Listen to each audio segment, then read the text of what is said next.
naked rehearsals, on-set slaps, Catwoman cosplay, mugshots, meltdowns, and mystery lobotomies. These aren't just rumors, they're the true stories behind the 10 wildest actresses in Hollywood history. And yes, number 4 is exactly as insane as you're hoping. Clara Bow's breakdown on set. She was the face of the Roaring Twenties, the original It Girl, a silent film queen who had studios begging for her. But by the time she hit her mid-20s, things were already falling apart. She was filming Call Her Savage in 1932, a drama meant to revive her career after a year off. It didn't go smoothly. Clara froze during takes, burst into tears between scenes, and sometimes refused to come out of her dressing room. Crew members said she looked lost, like she didn't know where she was. Her breakdown wasn't random. It had been building. Clara grew up in extreme poverty. Her mother once tried to kill her. Her father allegedly abused her. Hollywood gave her money and fame, but it didn't erase the trauma. If anything, it made it worse. By this point, the press was circling like vultures. Rumors hit the tabloids daily. Some said she had a drinking problem. Others spread rumors about her private relationships or ties to shady figures. One of her ex-employees even tried to sue her, saying she had immoral habits. That trial made headlines for weeks. The jury sided with Clara, but the damage was done. Paramount dropped her. Other studios backed off. And Clara checked herself into a sanitarium not long after filming wrapped. Doctors said she was suffering from exhaustion. But the word covered a lot back then. Depression, anxiety, maybe worse. Her husband, cowboy actor Rex Bell, tried to protect her, but the spotlight had already burned through. She didn't do another major film after that. Clara was only 27. Years later, she gave a rare interview where she said, "I don't want to be remembered. I just want to be left alone." And that's mostly what happened. She moved to Nevada, raised her sons, and stayed out of the public eye. No big comebacks, no surprise memoirs, just silence. Tallulah Bankhead's onstage strip. She didn't care what people thought.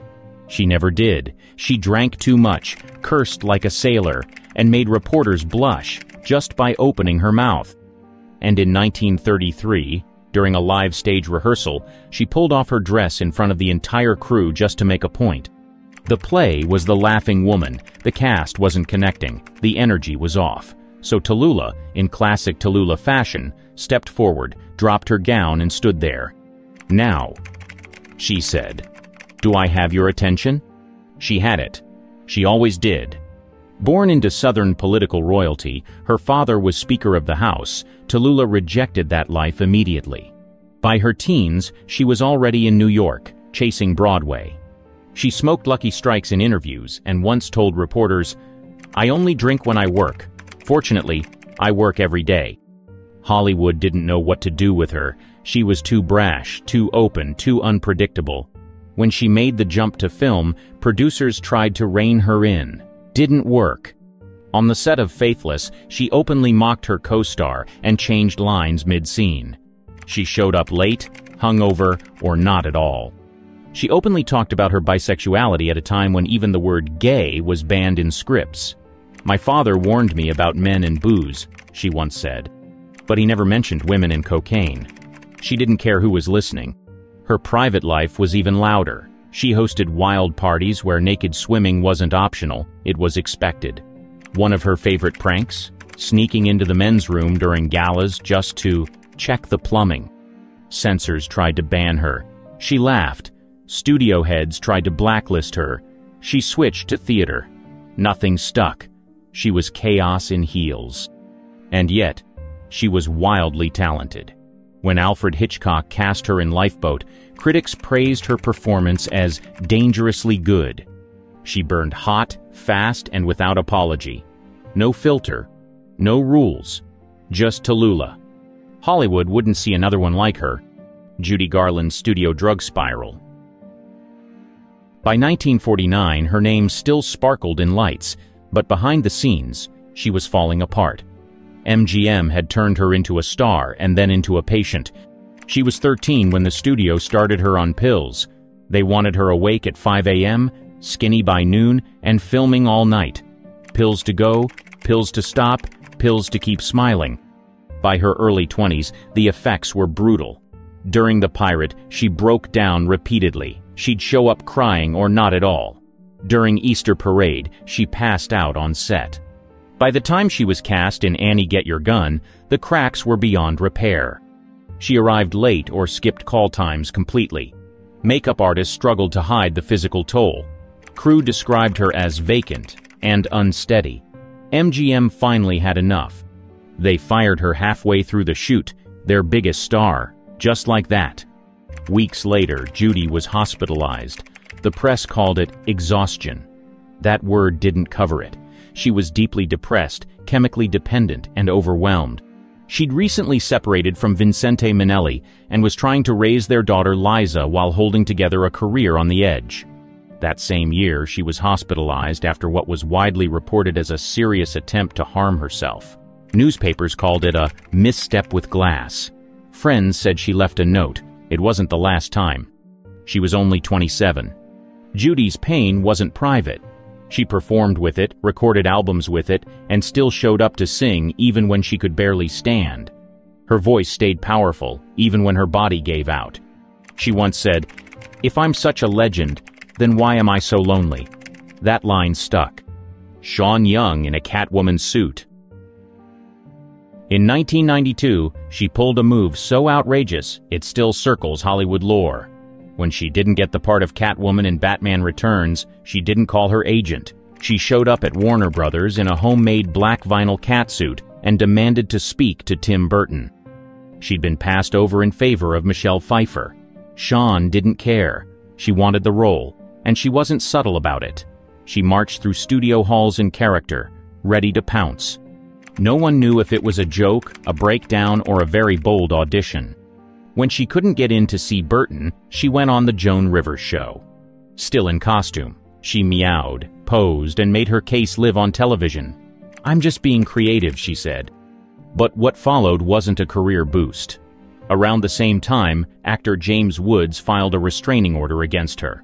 He claimed she stalked him, left disturbing letters, made threatening calls, and even mailed him a dismembered doll. Sean denied it all. She said it was exaggerated and unfair. The court granted the order anyway. That combination, studio storming and legal chaos, was too much for Hollywood. Roles dried up fast. Directors backed off.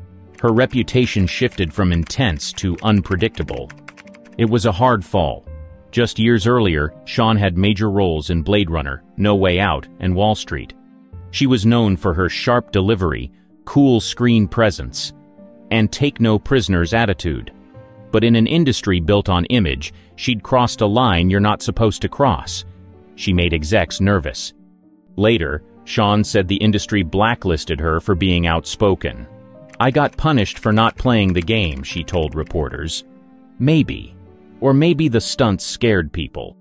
In Hollywood, being different is fine until it isn't. She never really bounced back. The Catwoman suit stayed in the tabloids long after the headlines faded. And to this day, when people talk about bizarre casting stories, her name always comes up. Because crashing $1 billion franchise in costume? That's not bold. That's wild. Frances Farmer's mental hell. She had the talent, the looks, and the critical praise. What she didn't have was patience for Hollywood's nonsense. She hated press junkets, hated fake smiles, and didn't hide it. Studios tried to mold her into another obedient starlet. She said no, loudly. At first, it didn't hurt her career. She gave strong performances in Come and Get It and Rhythm on the Range. But when she stopped attending parties, started skipping publicity shoots, and clashed with directors, the machine turned on her. In 1942, she was pulled over for a traffic violation and arrested. But the real mess came when she refused to pay a studio fine for unprofessional behavior. That led to court. During her hearing, she shouted at the judge and was dragged out of the room. Literally, kicking and screaming. Headlines screamed, "Frances Farmer goes wild." She was declared mentally unstable and committed to a psychiatric hospital. She was 29. Her diagnosis? Paranoid schizophrenia. Her treatment? Electroshock therapy, multiple rounds. Over the next decade, she was in and out of institutions. She claimed she was abused. Friends said she was drugged and isolated. Some rumors said she was lobotomized. That's never been confirmed, but the suspicion stayed for years. Her life became legend, a symbol of how Hollywood broke women who didn't fall in line. She got out in the early 1950s and tried to rebuild. She hosted a local TV show in Indiana and acted in small plays, but she never fully recovered. The damage was deep. She said once, "I went down with my ship." That line stuck. By the time she died in 1970, she was seen more as a cautionary tale than a movie star. Her story inspired books, movies, and debates. Some called her a victim. Others said she was always unstable. Shelley Winters crashes auditions. She didn't wait to be invited.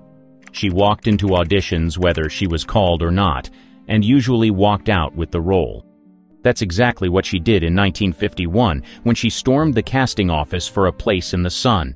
She wasn't on the list. She didn't care. She demanded a read and blew everyone else out of the room. She got the part.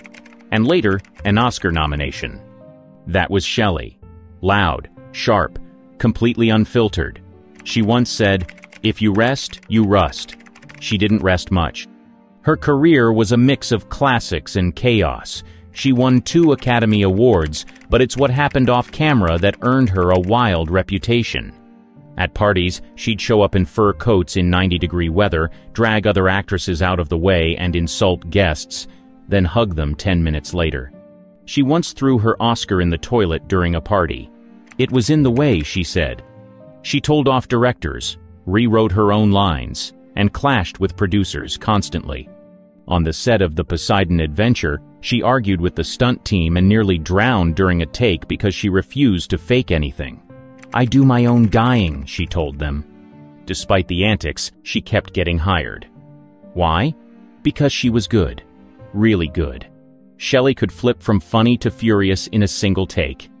And underneath all the noise was someone who actually cared deeply about acting. She trained with Marlon Brando and Montgomery Clift at the Actors Studio.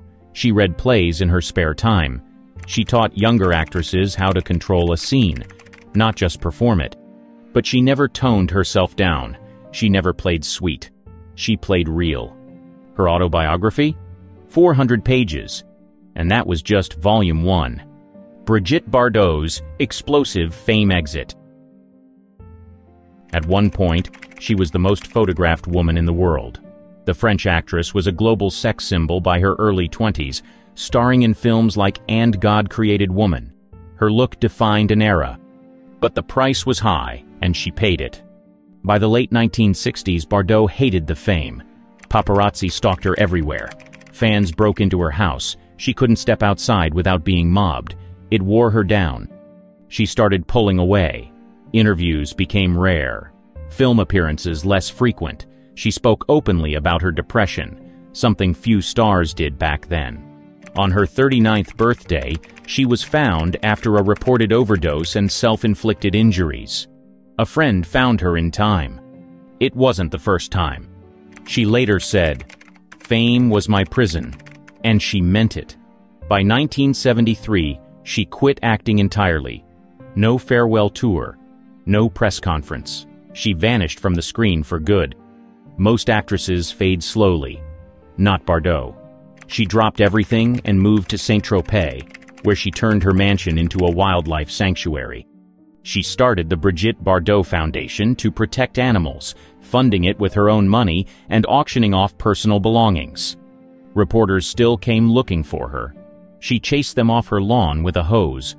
She didn't return to Hollywood. She didn't make a comeback. She gave no apologies, no explanations. When asked about her fame, she once said, "I gave it all up for peace. I would do it again." That kind of exit? Hollywood doesn't forgive it. But Bardot didn't ask for forgiveness. She asked to be left alone.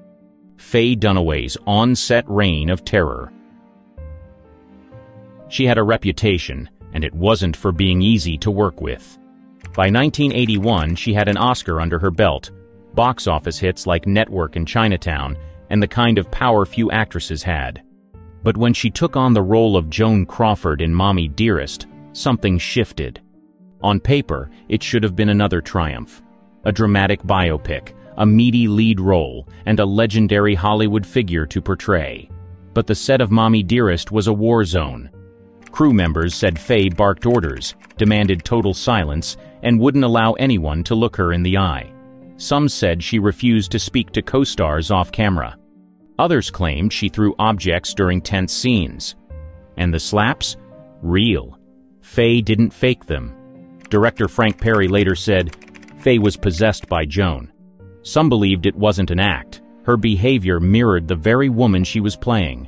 Unpredictable, controlling, and intimidating. The film wrapped, but the fallout lasted years. Faye refused to talk about the movie in interviews. She allegedly fired publicists who mentioned it. For decades, she distanced herself from it completely. But the damage was done. Casting directors started passing her over. Co-stars refused to work with her again.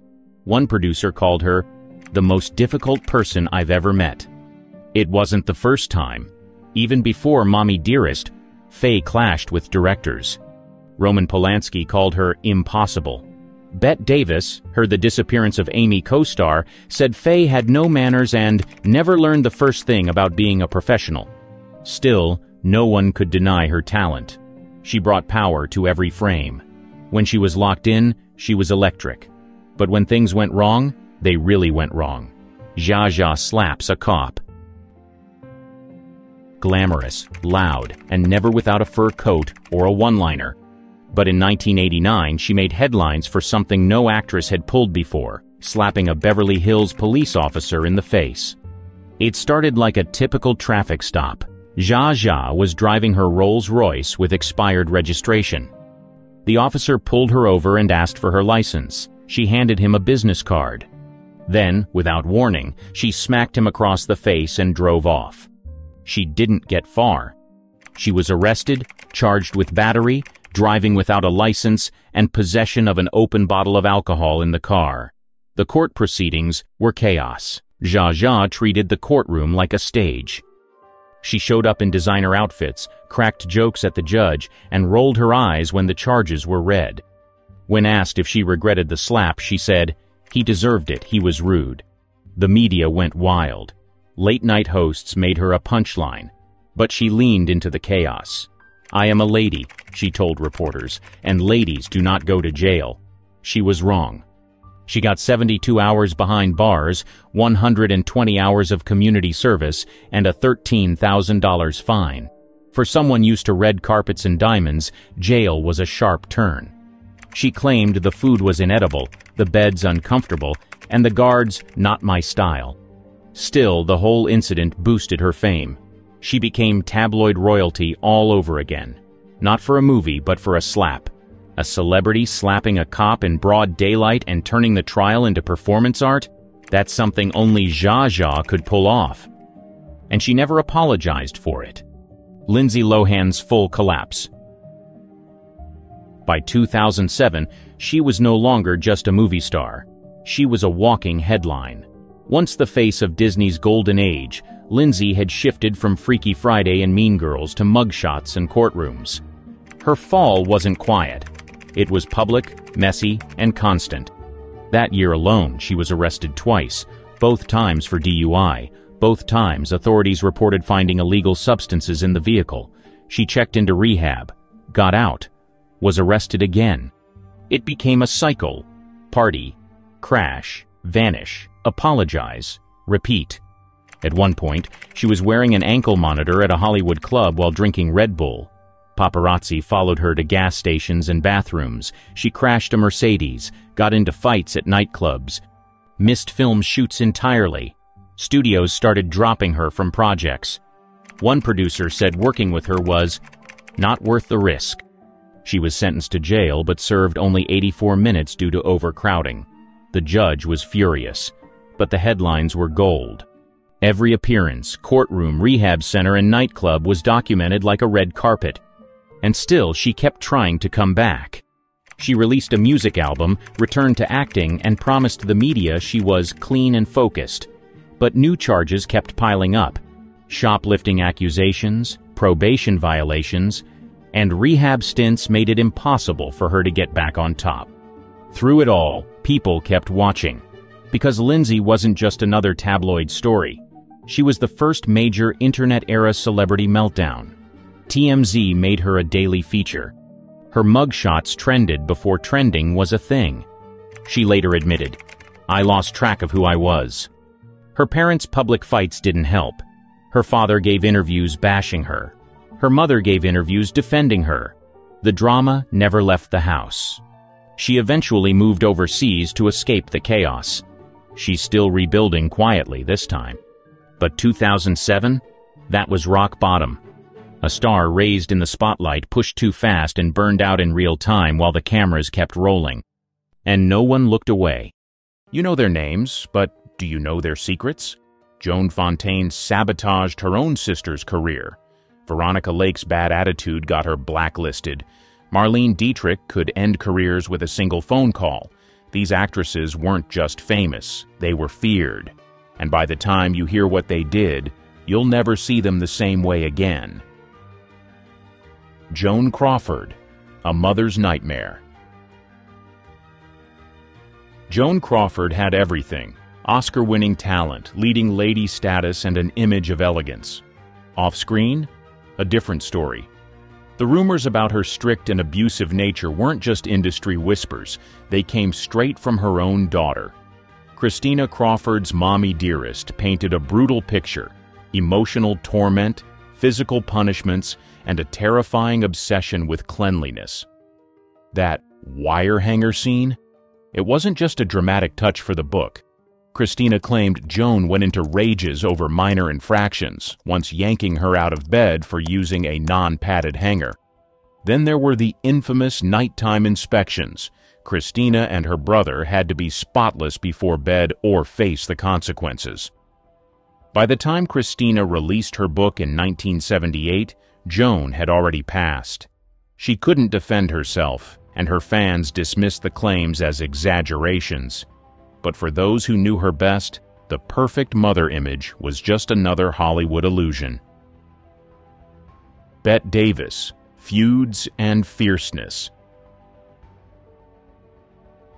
If she disliked someone, they knew it. If she respected them, they still weren't safe. She once said, "Hollywood wanted me to be pretty, but I fought for the right to be me."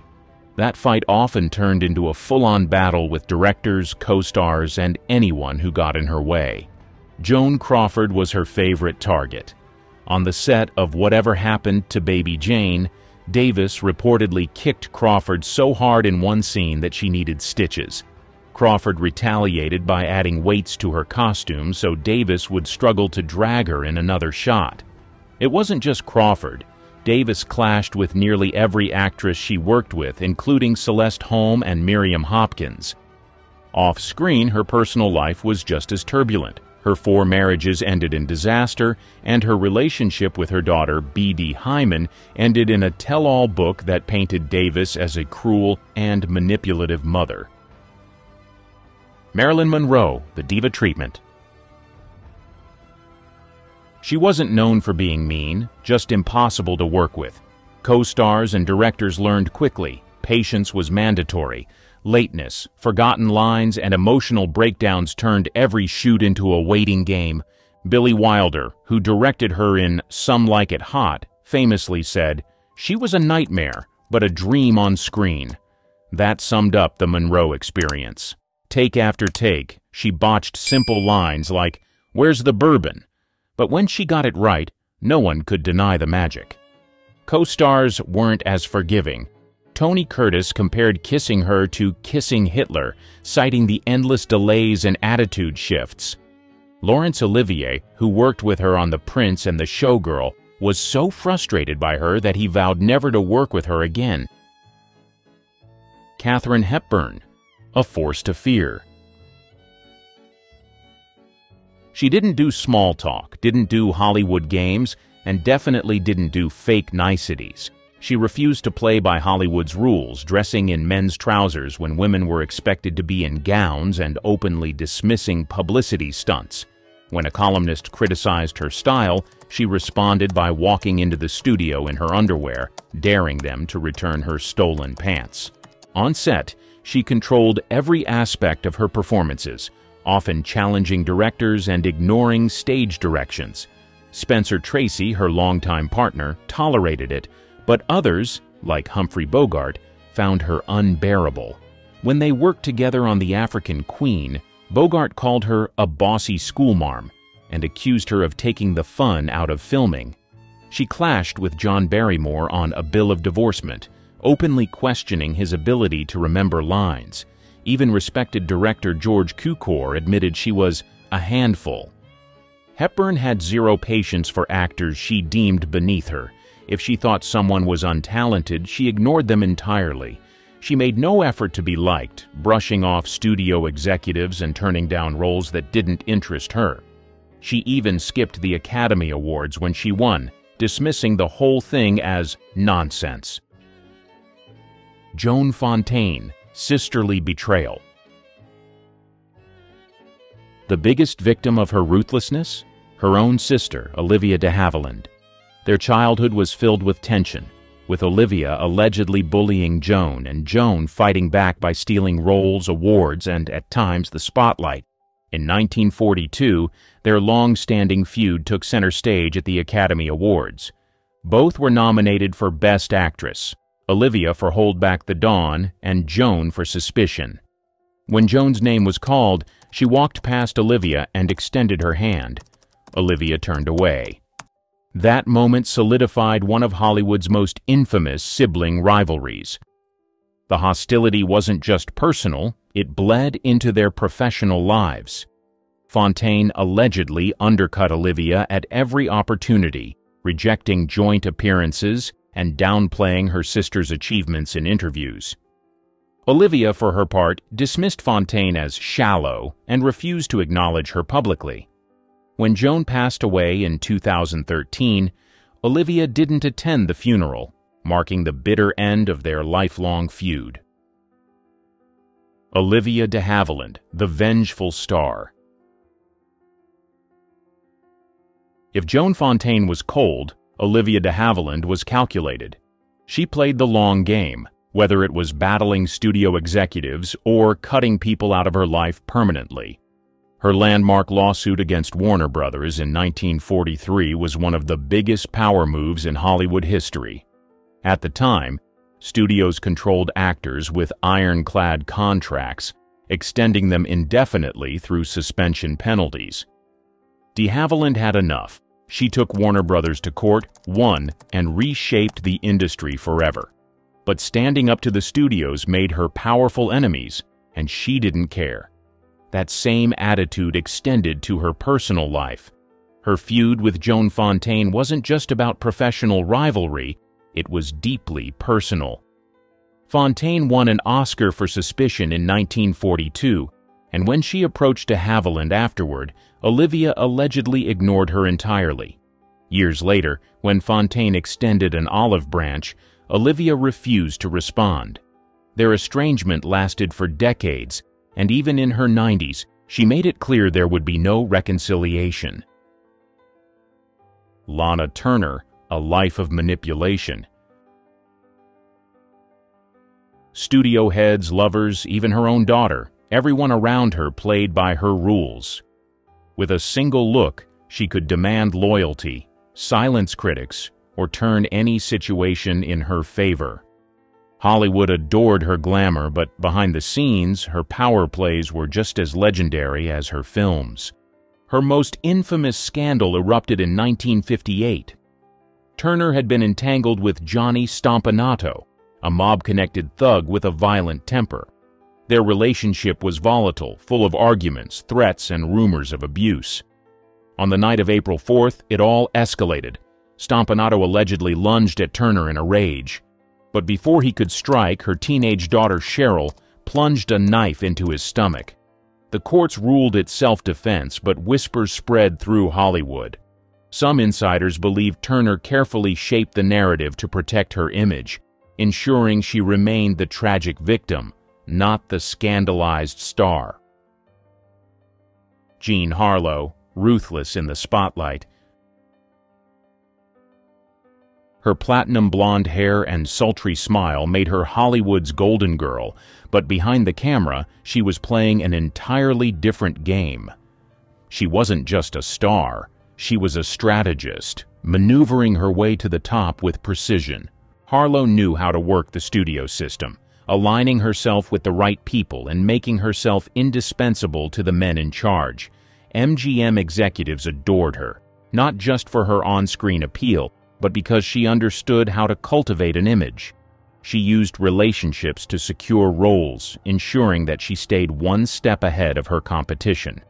If another actress threatened her standing, whispers of a mysterious Harlow clause circulated, meaning her rivals would mysteriously lose out on roles or face sudden career roadblocks.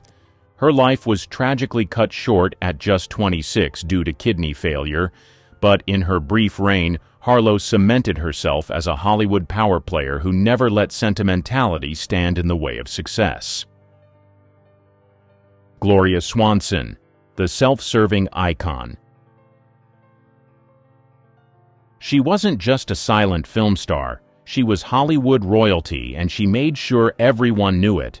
Her extravagant lifestyle, custom-designed gowns, and high-profile romances kept her in the headlines. But behind the glamour was a woman who refused to be controlled. Directors, producers, and co-stars quickly learned that working with her meant playing by her rules, or getting out of her way. Swanson wasn't afraid to bulldoze anyone who threatened her dominance. She had no problem firing directors, rewriting scripts, or walking off a project entirely if it didn't serve her vision. Queen Kelly, 1929, was a prime example. She clashed so intensely with Erich von Stroheim that she had him fired mid-production, effectively killing the film. She later said, "He was a genius, but he wasn't my genius." Her power moves extended beyond the screen. She carried on affairs with some of the most influential men in Hollywood, including Joseph P. Kennedy, who allegedly funneled money into her productions before quietly vanishing from her life. Veronica Lake, destructive antics. She had the looks, the talent, and the famous peekaboo hairstyle. What she didn't have? The ability to get along with anyone. Hollywood loved her on screen, but behind the scenes, she was a problem no one wanted to deal with. Her difficult reputation followed her everywhere. Alan Ladd, her frequent co-star, openly despised working with her, despite their undeniable on-screen chemistry. He once admitted that their pairings were only tolerated for box office success. Frederick March, another colleague, didn't hold back either, famously calling her a brainless little blonde. Even Claudette Colbert, known for her diplomacy, refused to work with her again after one disastrous collaboration. Her behavior extended beyond film sets. She skipped important industry meetings, ignored career-saving advice, and made powerful enemies in the studio system. She had no interest in Hollywood politics or playing by the rules, and it cost her. By the 1950s, offers dried up. Bankrupt and forgotten, she spent her final years working as a waitress in a cheap New York bar. Ava Gardner, no patience for weakness. If she walked into a room, you either impressed her immediately or you weren't worth her time. She had a reputation for chewing men up and spitting them out, but Frank Sinatra? He stuck around longer than most. Their relationship was an explosive mix of passion, fights, and public spectacle. When he wasn't giving her what she wanted, she walked away. He begged, wrote letters, made grand gestures. None of it mattered. If she was done, she was done. On set, directors learned quickly that Gardner played by her own rules. She expected perfection, but rarely delivered it herself. Showing up late was a given, and taking direction, only if she respected you. During the Barefoot Contessa, she let everyone know she thought Humphrey Bogart was past his prime. He clapped back, calling her Miss High and Mighty. Tallulah Bankhead, the razor-sharp tongue. She was witty, loud, and completely unapologetic, earning a reputation as one of Hollywood's most unpredictable actresses. Directors, producers, and co-stars never knew what version of her they were going to get. She called Bette Davis a little megalomaniac and dismissed Alfred Hitchcock with, "Don't be so bloody patronizing." On the set of Lifeboat, 1944, Hitchcock had to work around her outrageous behavior, including showing up intoxicated and arguing over lines. She also despised authority. If a director gave an order she didn't like, she'd ignore it or mock them in front of the crew. Bankhead wasn't just difficult, she was reckless. She skipped rehearsals, showed up late, and had no problem cursing out executives. Studios tolerated her antics for a while, but eventually, even Hollywood had enough. Miriam Hopkins, the ultimate backstabber. Miriam Hopkins didn't just compete, she sabotaged. If another actress landed a role she wanted, she didn't take it as a loss. She took it as a challenge. Hollywood wasn't big enough for both her and the competition, and she made sure everyone knew it. Her biggest feud? Bette Davis. Their rivalry was pure venom. When they worked together on The Old Maid, 1939, Hopkins allegedly faked tears in scenes to force retakes, ensuring more screen time for herself. Davis wasn't fooled, later saying, "I wouldn't trust her any further than I could throw her." The tension was so thick that the director had to separate them between takes. Barbara Stanwyck, the Ice Queen. She was cold, calculating, and always in control. Unlike other actresses who relied on charm or connections, she carved her place in Hollywood with pure grit and made sure no one got in her way. She ran her sets like a military operation. Directors either respected her or feared her. There was no in-between. She expected perfection from herself and everyone else, and if you didn't deliver, you were out. While filming Double Indemnity, Fred MacMurray called working with her an endurance test, noting that she had no patience for laziness or hesitation. Stanwyck delivered flawless performances, and she expected the same from everyone around her. Behind the scenes, she was fiercely protective of her career. Rumors of her difficult nature never gained traction because she knew how to control the narrative. Studio executives understood that crossing her was a mistake, and co-stars learned quickly that she didn't tolerate mediocrity. Marlene Dietrich, the puppet master. She understood power better than most men in the industry and made sure she was always the one pulling the strings. Her beauty and talent were undeniable, but it was her cunning that kept her on top. If she wanted a role, she got it. If she wanted someone out of the way, they disappeared. She surrounded herself with influential men, directors, producers, studio heads, carefully cultivating relationships that served her.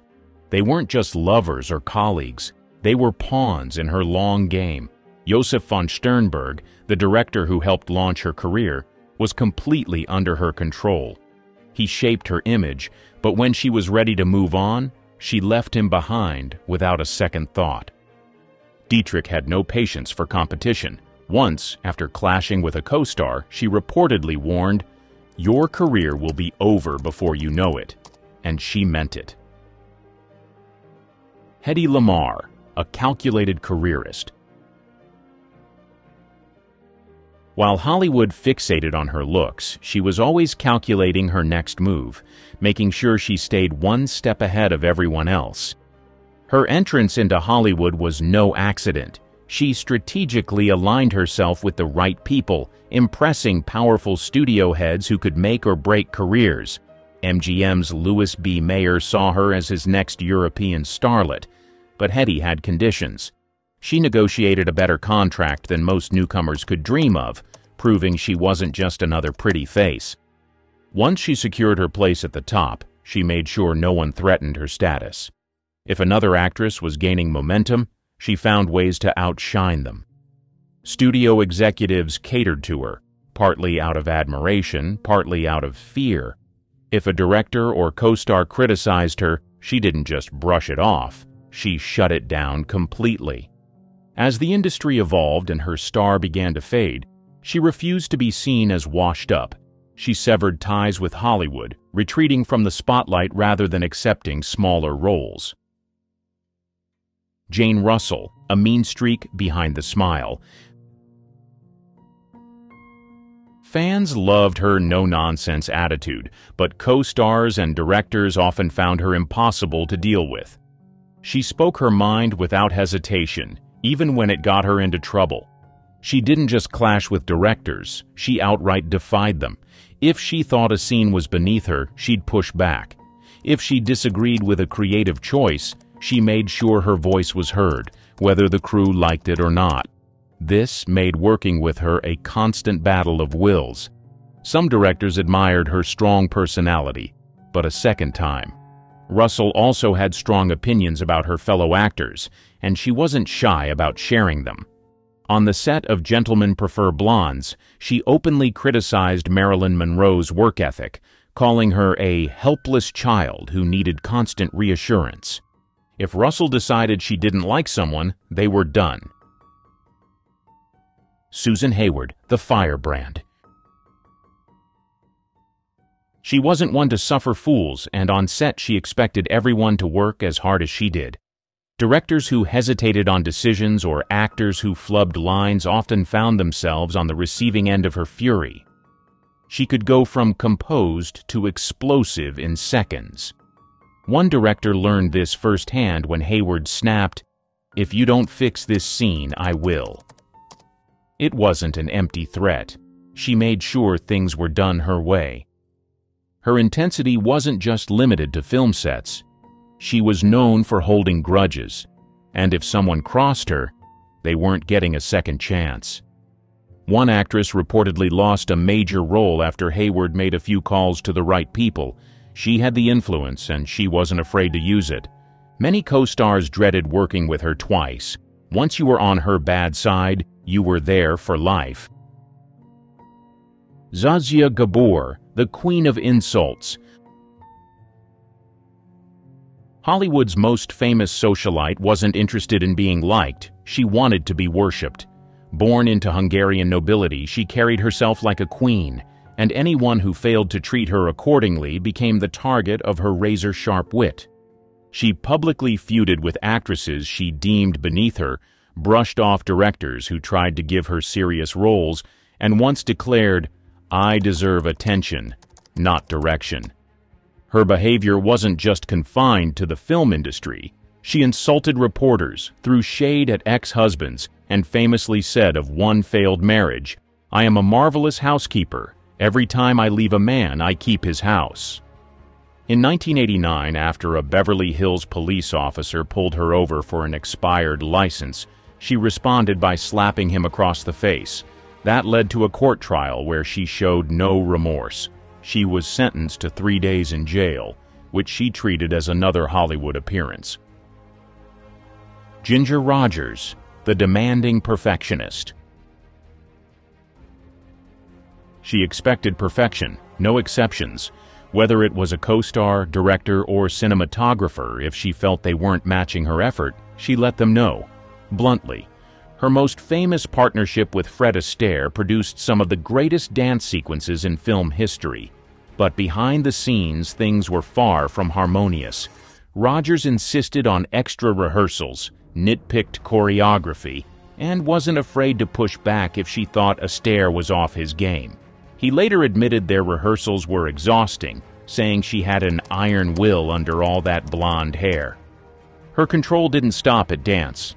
Rogers regularly argued with directors over creative choices and insisted on reshooting scenes until they met her standards, sometimes driving productions over schedule and budget. She may have been a box office draw, but she left plenty of exhausted co-stars and frustrated filmmakers in her wake. Behind the glamour of old Hollywood was a hotbed of scandal. Think love triangles, blackmail, and rumors so wild they'd make Twitter explode today. The Clark Gable and Loretta Young love child scandal. One of the most whispered about was the rumor that Clark Gable fathered a secret child with Loretta Young. The year was 1935, and the two were co-stars in The Call of the Wild. Off-camera, it was said sparks flew. Gable, married to socialite Rhea Langham, had a reputation for on-set flings. Loretta Young, on the other hand, was known for her strict Catholic faith and carefully curated image of innocence. After filming Wrapped, Young disappeared from the spotlight. Months later, she returned, announcing she had adopted a baby girl named Judy. Her story was that Judy was an orphan who needed a home, but Judy's striking resemblance to Gable, right down to his distinctive ears, made the cover story hard to believe. Whispers of an affair and a secret pregnancy circulated immediately. Both stars stayed quiet. Gable, often referred to as the King of Hollywood, never publicly addressed the rumors. Young stuck to her adoption claim, protecting her career and reputation.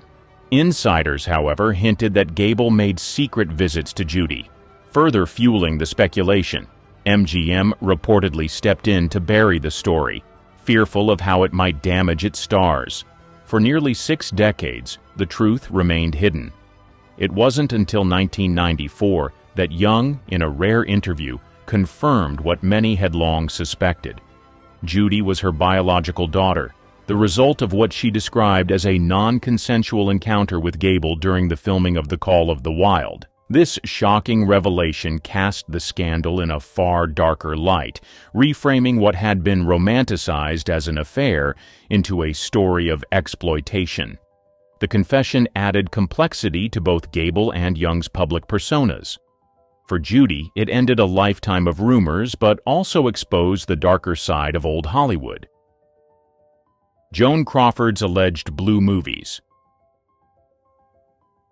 Her career was the definition of Hollywood success, but behind her polished image, whispers of a scandal threatened to tarnish her legacy. By the 1930s, Crawford was one of MGM's brightest stars. However, rumors suggested her rise to fame had a darker backstory. The claims that before her Hollywood breakthrough, she'd appeared in adult films to make ends meet. These films, often called stag films, were part of an underground scene in the 1920s. Crawford, known then as Lucille LeSueur, was said to have participated in these productions during her early days as a struggling dancer. Fans found her swift transformation into a Hollywood star suspicious, speculating that someone powerful had helped her bury her past. Eddie Mannix, MGM's infamous fixer, was often linked to these rumors. Mannix was the studio's go-to guy for cleaning up messes and protecting its stars. Allegedly, he stepped in to handle the Crawford situation, tracking down and destroying any negatives of the supposed films. MGM was known for its obsession with controlling the public image of its stars, so the idea isn't far-fetched. Still, no concrete proof of Mannix's involvement, or the films themselves, has ever surfaced. Crawford, for her part, denied the allegations her entire life. She called the rumors malicious lies meant to drag her down. Decades later, her adopted daughter Christina reignited public interest in Crawford's private life with her controversial book, Mommy Dearest. While the memoir didn't address the adult film rumors directly, its shocking portrayal of Crawford added fuel to the fire about her hidden past. Despite the intrigue, no evidence has ever confirmed the existence of these alleged films. Were they a smear tactic against a powerful woman in Hollywood, or was there some truth to the whispers? We may never know. But the rumors have ensured that Crawford's name remains as infamous as it is iconic, proving that Hollywood's obsession with scandal knows no bounds. Errol Flynn's espionage allegations. He was the ultimate Hollywood swashbuckler, famous for his charisma and swordplay. But during World War II, a darker story started to circulate. Flynn, the man behind Robin Hood's smile, was rumored to be a Nazi spy. As wild as it sounded, the FBI took these whispers seriously and kept an active file on him. The allegations weren't baseless. Flynn had a close friendship with Hermann Urban, an Austrian doctor with confirmed Nazi ties. The two shared a love of travel, but Urban's documented connections to German intelligence raised alarms. Flynn's frequent trips to Europe during the war didn't help his case. Add to that his Austrian roots and his perceived indifference to the Allied cause, and the rumors began to stick. The conspiracy gained momentum in 1980 thanks to Charles Hyam's book Errol Flynn, The Untold Story. Hyam painted Flynn as a double agent, claiming the actor passed information to the Nazis while maintaining his Hollywood image.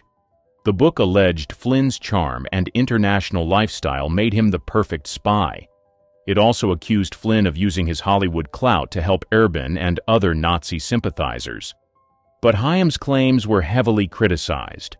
Historians and Flynn supporters argued the evidence was flimsy and speculative. The FBI's files, while extensive, lacked any smoking gun.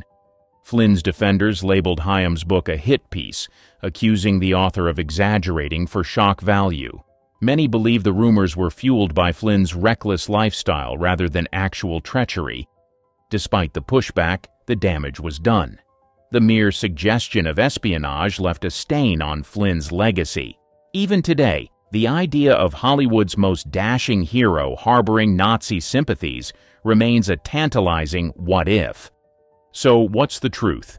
Was Flynn just an adventure junkie with bad judgment in friends, or did his charm mask something far more sinister? The lack of definitive evidence keeps the mystery alive, leaving fans and critics to debate whether Flynn's greatest act was on-screen or off. Marilyn Monroe's mysterious diaries. Her death in 1962 left behind more questions than answers. One of the most persistent rumors revolves around her alleged secret diaries. These journals supposedly contained shocking details about her relationships with John F. Kennedy and his brother Robert. For decades, these rumored diaries have fueled conspiracy theories and added to the intrigue surrounding Monroe's life and death. Monroe was known for keeping journals. She used them to write poetry, reflect on her life, and document personal experiences. Biographer Anthony Summers, in his book Goddess: The Secret Lives of Marilyn Monroe, suggested she recorded sensitive details from conversations with the Kennedys. Allegedly, some entries included political secrets and information that could have made her a liability. The circumstances of Monroe's death have only added to the speculation. Found lifeless in her Brentwood home, she was officially ruled a victim of a barbiturate overdose. However, the involvement of the FBI and LAPD in the investigation raised eyebrows. Rumors claim Monroe's house was searched extensively, and anything incriminating, like the alleged diaries, was quietly removed. Some close to Monroe, including her friends, insisted they had seen her write about her encounters with powerful men, adding fuel to the fire. Despite decades of speculation, no one has ever found these diaries. Some believe they were destroyed to protect the reputations of high-profile figures. Others argue the diaries never existed, suggesting they were invented by the media to sensationalize her tragic story.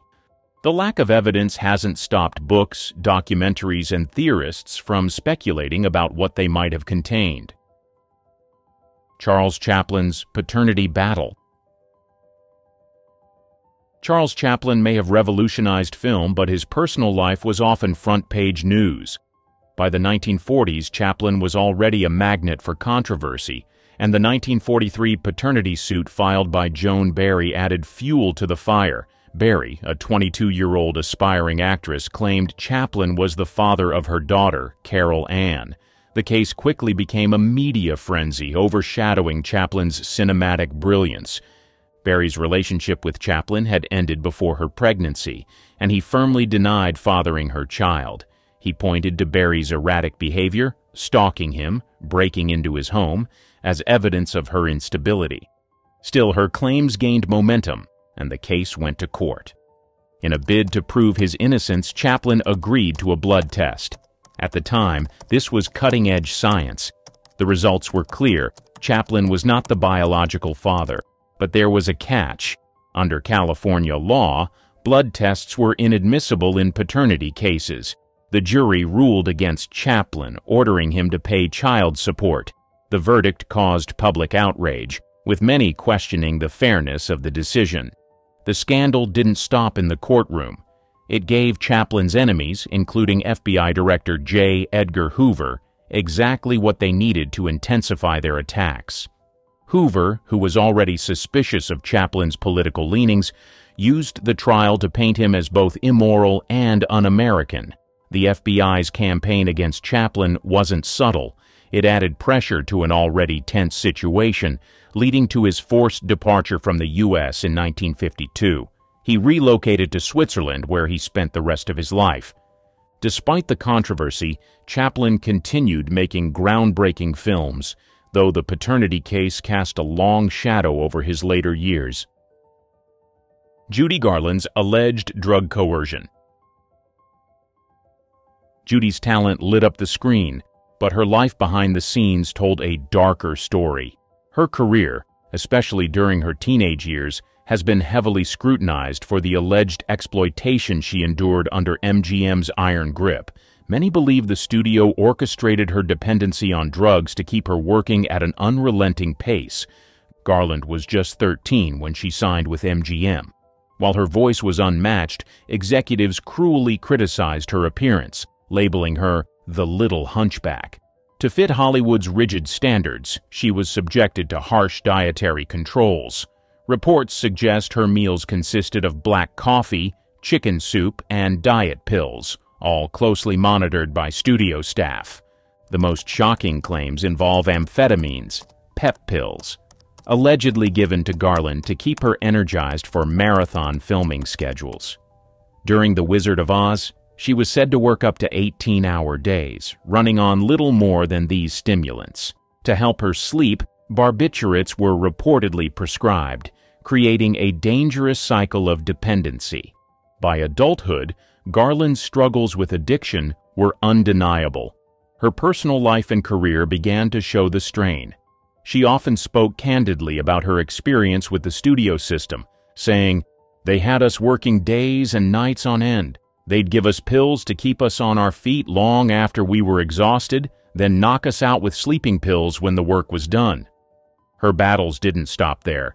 She faced public breakdowns, hospitalizations, and strained relationships. Despite these challenges, her raw talent and resilience kept her fighting for her place in Hollywood. Garland's tragic death in 1969, at just 47 years old, was attributed to an overdose. It was a heartbreaking end for a star who had given so much to the industry but received so little care in return. Her story remains a grim reminder of how old Hollywood often treated its stars as commodities rather than people, prioritizing profit over well-being. Judy Garland will always be remembered for her brilliance, but her struggles highlight the darker side of fame in the industry's golden era. The murder mystery of Thelma Todd. Her death in December 1935 stunned Hollywood. Known as the Ice Cream Blonde, she was beloved for her comedic timing and glamorous looks. At 29, Todd was a star on the rise, transitioning from silent films to talkies with ease. She also ran Thelma Todd's Sidewalk Cafe, a hotspot for celebrities along the Pacific Coast Highway. But her success was overshadowed by her mysterious death, which has remained unsolved. Todd's body was found slumped in her car inside the garage of her lover and business partner, Roland West. The garage, located above her cafe, became the center of intense speculation. The coroner ruled her death accidental, caused by carbon monoxide poisoning from her car's running engine. Still, the details surrounding her death didn't add up, sparking rumors that refused to die. Weeks before her death, Todd allegedly received threats from mobsters demanding money from her cafe. Organized crime figures saw her business as prime real estate for their operations. Her refusal to comply may have put her in danger. Adding fuel to the fire, Todd was seen arguing at a party the night before with her ex-husband, Pat DeSico, who had known mob connections. Then there was Roland West. West's controlling behavior and rocky relationship with Todd made him another prime suspect in the public's eyes. Some believed West locked her in the garage after an argument, not realizing the car was still running. West's shifting accounts of that night only deepened the suspicion. The coroner's report didn't help matters. It mentioned minor bruises on Todd's face and body, leading to speculation about a possible struggle. Yet there were no clear signs of foul play, leaving investigators without solid evidence. Despite the public outcry, the case was closed as an accidental death. Thelma Todd's story is still a favorite among true crime buffs. Was it a tragic accident? A mob hit? A lover's quarrel gone horribly wrong? The truth remains elusive, ensuring her death remains one of Hollywood's most talked-about mysteries. Rock Hudson's hidden truth.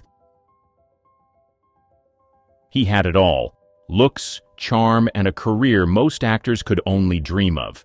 He became Hollywood's go-to leading man in the 1950s, starring in romantic hits that solidified his image as the ultimate symbol of masculinity.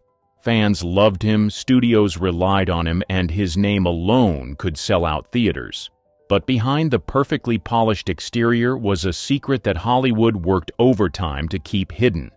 Rumors about Hudson's sexuality began circulating early in his career. Back then, even a hint of being gay could end a star's career. Hudson's agent, Henry Wilson, was infamous for covering up scandals and managing his clients' images with ruthless efficiency. When whispers about Hudson started growing louder, Wilson orchestrated a hasty solution: a marriage. In 1955, Hudson married Phyllis Gates, Wilson's secretary. The timing wasn't subtle. It came right after a tabloid threatened to publish a story about Hudson's personal life. Gates later claimed she didn't know Hudson was gay when they married, but skeptics have doubted her version of events. The marriage lasted 3 years, but by then it had served its purpose: silencing the rumors. Behind closed doors, Hudson lived a carefully compartmentalized life. Close friends and co-stars knew the truth, but loyalty and fear of the industry's backlash kept them quiet. Studio executives wielded immense power and had no problem squashing tabloid stories that could tarnish their golden boy. Everything changed in 1985 when Hudson announced he had immune deficiency syndrome. He was the first major celebrity to publicly disclose the diagnosis, a move that shocked fans and confirmed the rumors. The revelation came at a time when advanced HIV disease was deeply stigmatized, and Hudson's bravery helped bring global attention to the crisis. His death later that year was mourned worldwide and exposed the hypocrisy of an industry that demanded perfection at any cost. Lana Turner and the Johnny Stompanato murder. Lana Turner's relationship with Johnny Stompanato had everything tabloids could dream of: a Hollywood icon, a mobster boyfriend, and an explosive ending. Stompanato, a known associate of crime boss Mickey Cohen, wasn't just bad news. He was dangerous. Despite his charm, his violent streak quickly turned their romance into a toxic mess of arguments and reconciliations. By 1958, the relationship had reached its breaking point. On April 4th, an argument in Turner's Beverly Hills home escalated to violence. Turner later testified that Stompanato threatened her, causing her 14-year-old daughter, Cheryl Crane, to step in. Grabbing a kitchen knife, Cheryl stabbed him in the abdomen. He died almost instantly. The fallout was chaotic. The media swarmed Turner's home, turning the incident into a nationwide scandal. Headlines screamed speculation about what really happened that night. At the coroner's inquest, Cheryl claimed she acted in self-defense to protect her mother. Turner backed her up, tearfully recounting the abuse she'd endured. The jury ruled it justifiable homicide, but whispers of a different story refused to die. Some questioned whether Cheryl, a teenager with no history of violence, could deliver such a precise fatal wound. Others believed Turner herself had wielded the knife and that Cheryl took the blame to save her mother's career. Stompanato's mob connections added another layer of intrigue. There were rumors that his death wasn't an accident at all. Some suggested Mickey Cohen had orchestrated the killing either to eliminate liability or settle a personal grudge. Cohen, of course, denied any involvement. Despite the jury's decision, the scandal haunted Turner. While she continued acting, her glamorous image was forever tied to the tragedy. Cheryl, too, struggled with the weight of public scrutiny. The case remains one of old Hollywood's most infamous stories, blending celebrity drama with true crime. Whether it was a desperate act of protection or a cover-up, the Stompanato murder still fuels endless speculation. Decades later, it's clear this was no ordinary Hollywood breakup. It was a headline-grabbing scandal that left scars on everyone involved. The Black Dahlia and Hollywood. The murder of Elizabeth Short, better known as the Black Dahlia, remains one of Hollywood's darkest mysteries. In January 1947, her mutilated body was found in a vacant Los Angeles lot. The crime was horrifying and left posed in a gruesome manner. The case immediately grabbed headlines, with every sordid detail plastered across newspapers. Short, just 22 years old, had come to L.A. chasing dreams of becoming an actress. Like many others, she struggled to find work, often relying on friends or admirers for support. When her murder hit the news, her personal life became fodder for speculation. Reporters and the public alike were eager to link her to Hollywood's elite. Rumors swirled that she had attended exclusive parties thrown by powerful industry figures. Some even suggested she had rejected the wrong man's advances, which led to her untimely death. One theory that refuses to die is the involvement of Dr. George Hodel, a prominent and wealthy physician. Hodel was known for hosting extravagant gatherings attended by artists, intellectuals, and Hollywood insiders. Decades later, his own son, Steve Hodel, a former LAPD detective, accused him of being the killer. Steve presented evidence, including old photos of a woman resembling Short and his father's medical expertise, which matched the surgical precision of the crime. The accusations against George Hodel didn't come out of nowhere. During the 1940s, he was investigated for other crimes, including the suspicious death of his secretary. Although Hodel was never charged in the Black Dahlia case, his connection to it has fueled endless speculation. Elizabeth Short's murder remains unsolved, but her name is forever tied to the shadowy side of Hollywood. Whether she was targeted for her ambitions, a chance encounter, or something more sinister, the crime highlighted the dangers lurking in the industry. Some of the old-time Hollywood celebrities were into stuff you wouldn't believe, from having weird obsessions with scat It is Austin. to something as bizarre as an irrational fear for the color purple. There is no denying the fact that most of what you're about to be exposed to make absolutely no sense. Charles Laughton's weird diet. In his memoir, Full Service, My Adventures in Hollywood and the Sex Lives of the Stars, Scotty Bowers claims to have either slept with or arranged sexual liaisons for hundreds of the best-known celebrities during Hollywood's golden age. One of the most shocking stories involves British actor Charles Laughton. But that's not all. According to Bowers, Laughton once asked him to bring over a young male guest while his wife was out. When Bowers and the young man arrived, Laughton began making a sandwich.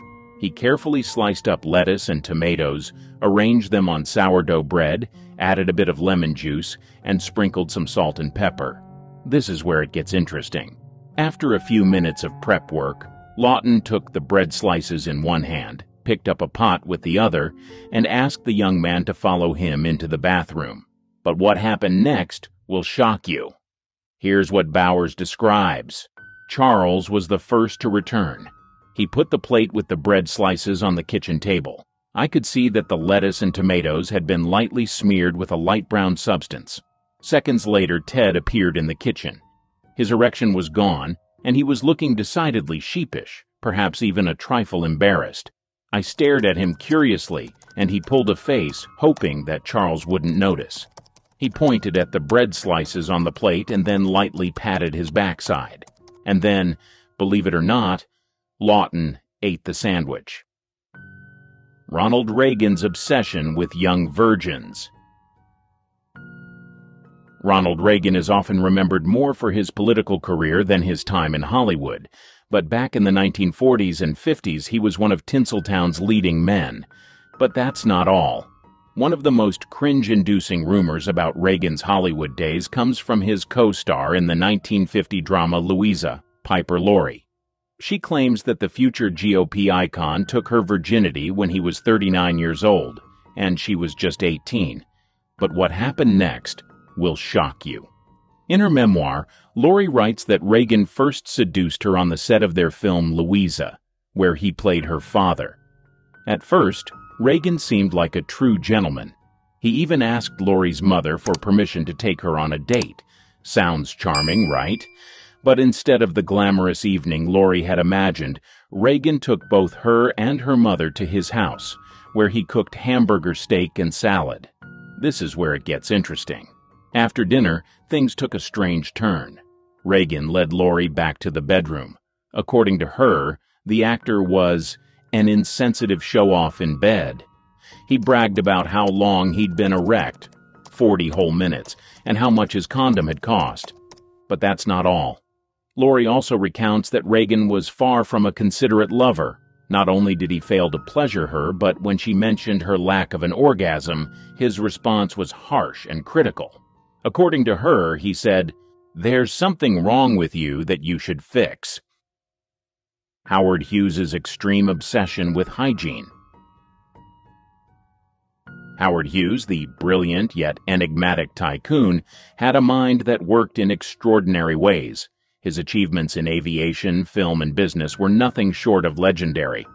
But alongside his brilliance, there was a peculiar and relentless obsession that dominated his life: cleanliness. Imagine a man so consumed by the fear of germs that he would lock himself away in dark rooms for days, sometimes even weeks. Hughes turned his lavish homes into fortresses of solitude, meticulously sealed to keep out any potential contamination. The windows were often covered, creating a gloomy, almost eerie atmosphere, as if he were living in a perpetual twilight. Hughes's hand-washing routine was nothing short of ritualistic. Picture this. He would wash his hands repeatedly, scrubbing them until they were raw and sometimes even bleeding. It wasn't just a quick rinse, it was a painstaking process, as if he were trying to scrub away invisible threats. His fear of germs was so intense that he believed even the slightest contact could lead to illness or infection. But Hughes's obsession didn't stop at hand-washing. He went to extraordinary lengths to avoid human contact altogether. For instance, if he had to meet someone, he would often communicate through notes or intercom systems, avoiding face-to-face interactions. He would use tissues to touch objects and had a meticulous system for handling everyday items to ensure they remained uncontaminated. Hughes's peculiarities extended to his instructions to staff and associates. He once demanded that all canned food be meticulously washed and scrubbed before opening. Imagine the bewilderment of his staff as they followed these bizarre instructions, knowing that any deviation could trigger one of Hughes's infamous outbursts. Even when he was flying, Hughes couldn't escape his fears. His custom-built planes were designed with his germophobia in mind. He often flew alone or with minimal crew, ensuring that the aircraft remained as sterile as possible. The irony of an aviation pioneer afraid of the very air he conquered is striking, isn't it? Hughes's obsession with cleanliness and germs was a constant battle in his mind. Despite his towering intellect and achievements, he was trapped by his own fears. This relentless battle between his rational, inventive side and his irrational, obsessive side created a fascinating yet tragic figure. The man who soared to great heights in both the literal and metaphorical sense was, in many ways, grounded by his own mind. Mae West's astrology obsession. Mae West, a name synonymous with boldness and wit, was a star who dazzled both on and off the screen. But behind her larger-than-life persona and sultry quips lay a fascination that guided many of her choices. Astrology. Mae West was deeply obsessed with astrology. This wasn't just a casual interest or a passing fancy, it was a central pillar of her decision-making process. Imagine a woman who, despite her confidence and unshakable self-assuredness, would not make any major life decisions without first consulting her astrologer. Whether it was a career move, a personal relationship, or even the timing of her day-to-day activities, the stars had to align for May. Her belief in astrology was so profound that it influenced her creative work. She wrote a play called The Constant Sinner, which was steeped in astrological themes. The narrative wasn't just a backdrop for her characters. It was interwoven with the celestial movements and zodiac signs that May believed so deeply in. This wasn't just art imitating life. It was life, love, and destiny dictated by the cosmos. Think about the confidence and assertiveness Mae West exuded in every role she played and every public appearance she made. Now imagine that same woman, with all her bravado, quietly consulting her astrologer in private, seeking guidance from the alignment of planets and stars. It's a striking contrast, isn't it? The idea that such a powerful figure would defer to celestial charts and predictions adds a fascinating layer to her already complex persona. Astrology wasn't just a hobby for Mae West, it was a way of life. She saw the patterns and signs as a roadmap, helping her navigate the tumultuous landscape of Hollywood and her personal life. This deep-rooted belief in the stars provided her with a sense of control and direction, a way to make sense of the often unpredictable nature of fame and fortune. Marlene Dietrich and collecting men's clothes. Beyond her screen persona, Marlene had an intriguing obsession that set her apart from her contemporaries, a fascination with men's clothing. This wasn't just a passing fancy or a quirky interest. It was a profound passion that influenced both her personal life and her public image. Dietrich didn't merely collect men's clothing, she wore it with a sense of ease and confidence that challenged the norms of her time. In an era when women were expected to adhere to strict fashion conventions, Dietrich's choice to don suits, trousers, and tailored shirts was nothing short of revolutionary. Picture her walking into a Hollywood event in a perfectly fitted tuxedo, her hair meticulously styled, and her makeup flawless. The image was striking and unforgettable, making a powerful statement about gender and fashion. She was one of the first women to popularize androgynous fashion in Hollywood. Her style wasn't about rejecting femininity, but about embracing a broader spectrum of identity. By wearing men's clothing, Dietrich played with societal expectations, blending masculinity and femininity in a way that was both provocative and liberating. She made it clear that clothing was an expression of self, not a strict adherence to gender norms. Dietrich's fascination with men's clothing went beyond the surface.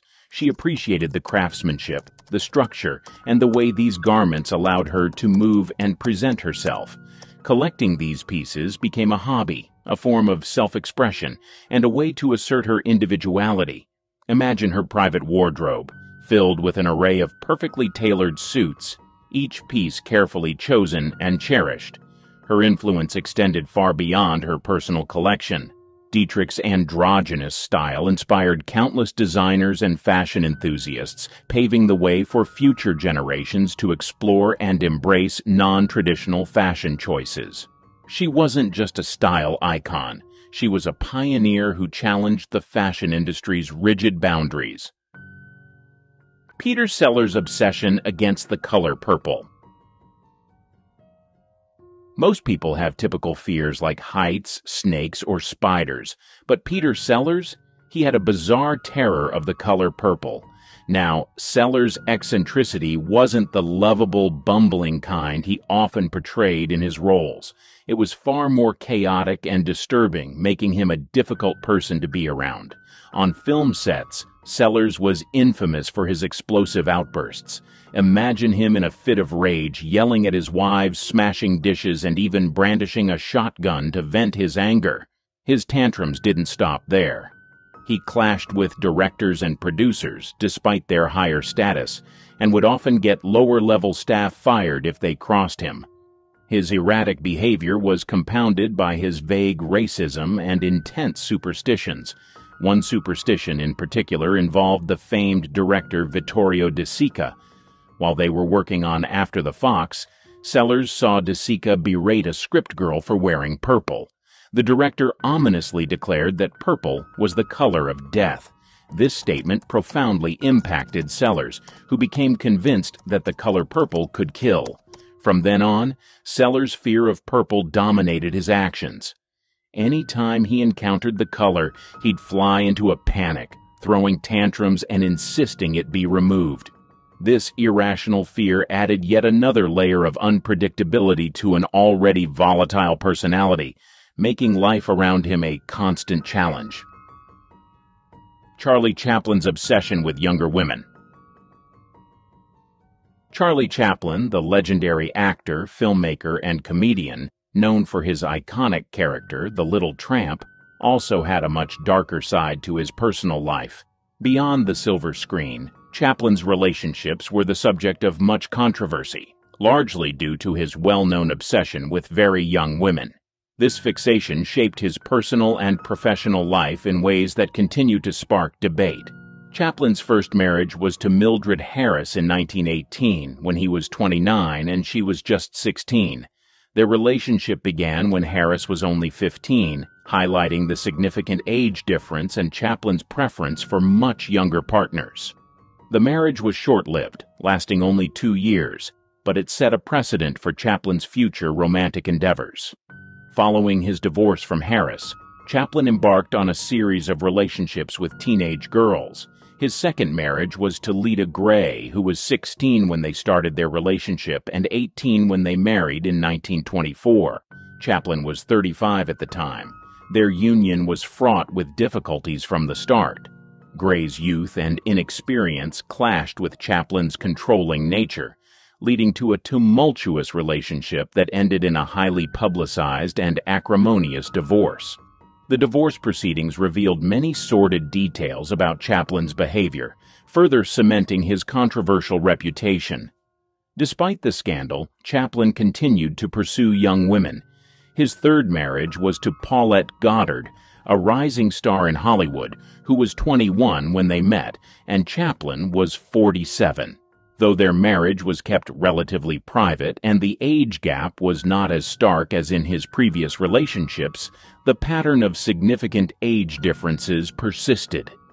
Chaplin's fourth and final marriage was to Una O'Neill, the daughter of playwright Eugene O'Neill. Una was just 18 when she married Chaplin, who was 54 at the time. This marriage, despite the age gap, proved to be the most stable and enduring of Chaplin's life. They remained together until Chaplin's death in 1977, and they had 8 children. Una's unwavering support and devotion seemed to bring Chaplin a semblance of the stability that had eluded him in his previous relationships. His preference for young women was not limited to his marriages. He was known to have numerous relationships with teenage girls throughout his life, often starting when the girls were still minors. This behavior, while not uncommon in the early 20th century, drew significant criticism and legal challenges.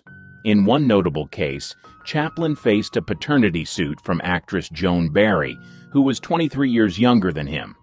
The case, which included allegations of coercion and manipulation, was widely covered by the media and further tarnished Chaplin's public image. The controversy surrounding Chaplin's relationships with young women has led to a complex legacy. On one hand, he is celebrated as a genius of early cinema, whose contributions to film and comedy are unparalleled. On the other hand, his personal life raises uncomfortable questions about the dynamics of power and exploitation.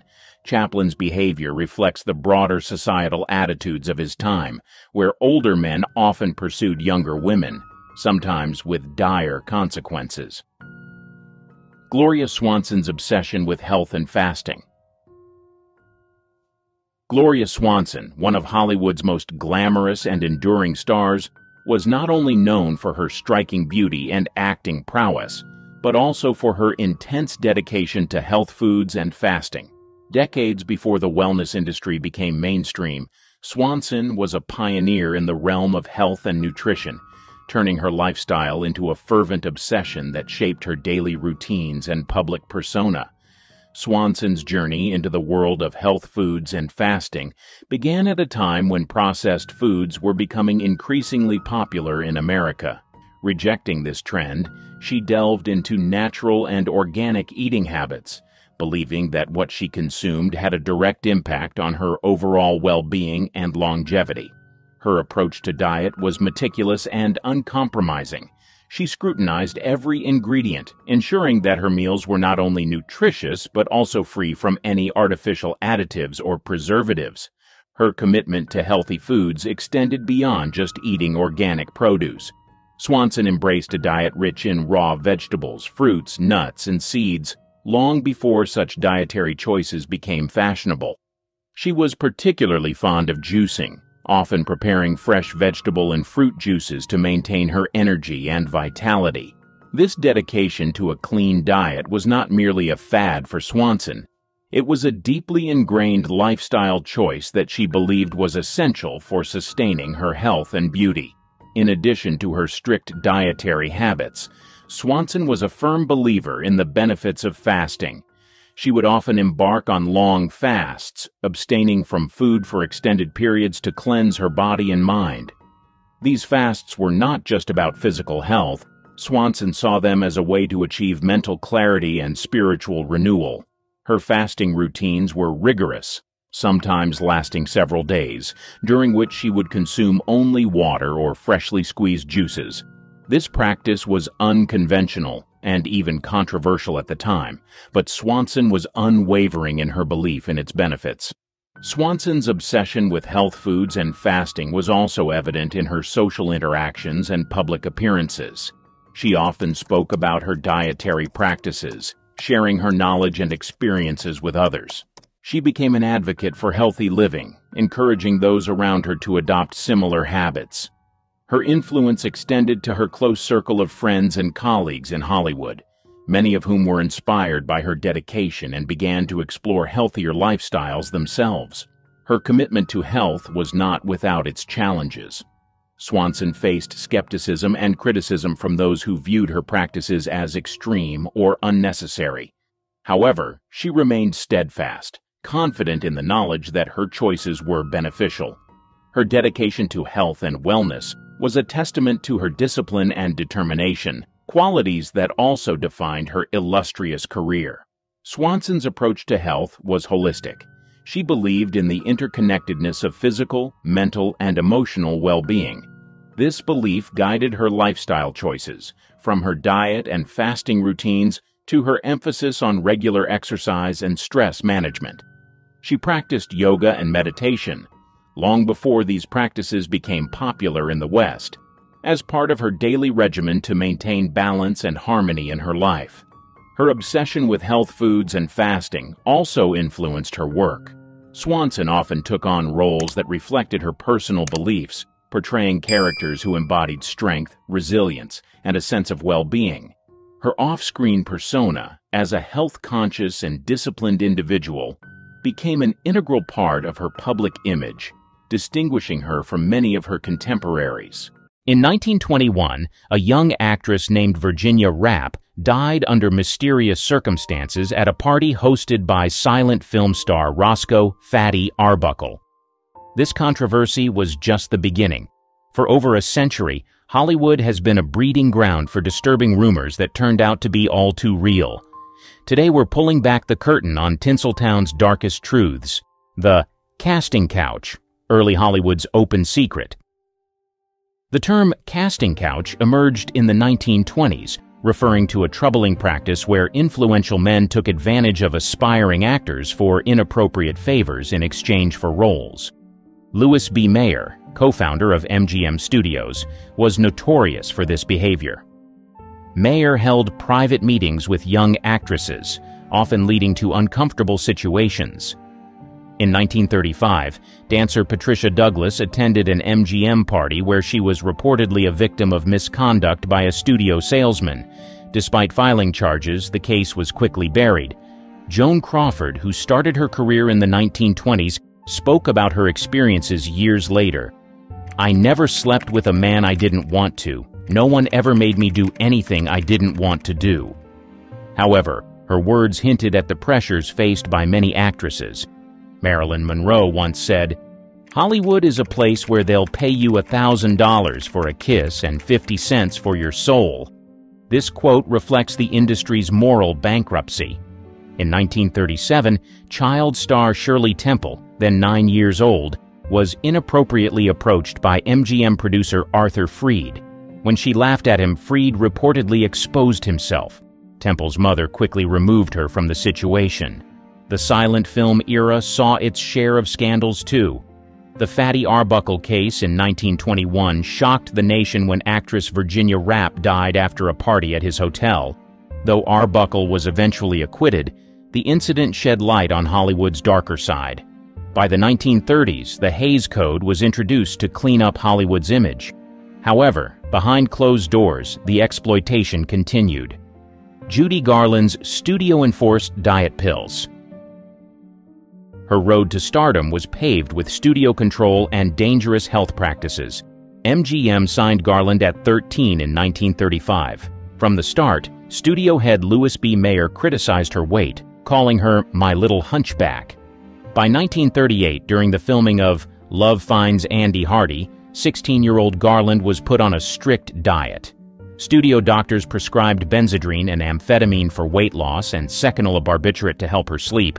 This dangerous cocktail kick-started a lifelong struggle with addiction.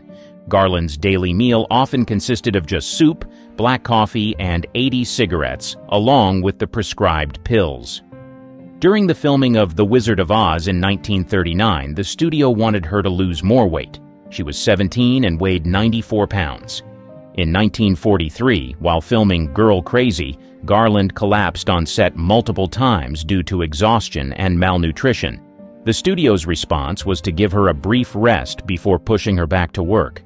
Garland later recalled, "They had us working days and nights on end. They'd give us pills to keep us on our feet long after we were exhausted. Then they'd take us to the studio hospital and knock us out with sleeping pills." By 1947, Garland's health had deteriorated significantly. She attempted to end herself on the set of The Pirate. Despite this, MGM continued to push her, leading to her suspension in 1948 due to erratic behavior caused by addiction.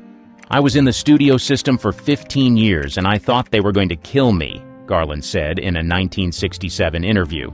She suffered numerous breakdowns and was admitted to sanitariums multiple times throughout her career. The long-term effects of this studio-enforced regimen were devastating. Garland struggled with addiction and health issues for the rest of her life. She died in 1969 at age 47 from an accidental overdose, a tragic end tied directly to the abusive practices she endured in her youth. Alfred Hitchcock's obsession with Tippi Hedren. His obsession with Tippi Hedren during the early 1960s revealed a dark side to the famed director. Hedren, a model-turned-actress, was discovered by Hitchcock in a TV commercial in 1961. He immediately signed her to a 7-year contract. Hedren's first role was in The Birds, 1963. During filming, Hitchcock's behavior became increasingly controlling. He dictated her wardrobe off-set and forbade her from socializing with the cast and crew. Hedren later stated, "Every time I'd be talking with a male member of the cast or crew, my next exchange with Hitchcock would be icy." The most harrowing incident occurred during the filming of the attic scene. Hedren was told mechanical birds would be used. Instead, live birds were thrown at her for 5 days straight. She suffered cuts, exhaustion, and a nervous breakdown. When a bird nearly pecked her eye, she snapped, "I think you got your scene, Mr. Hitchcock." In 1964, during the production of Marnie, Hitchcock's obsession intensified. He had a mask of Hedren's face made for his personal use and installed a secret door between his office and her dressing room. Hedren recounted a disturbing incident in her trailer. "He touched me inappropriately. It was uncomfortable and deeply unsettling. The harder I fought him, the more aggressive he became." After Hedren refused his advances, Hitchcock threatened to ruin her career. True to his word, he kept her under contract for 2 years without work, effectively stalling her career. Hitchcock's behavior wasn't limited to Hedren.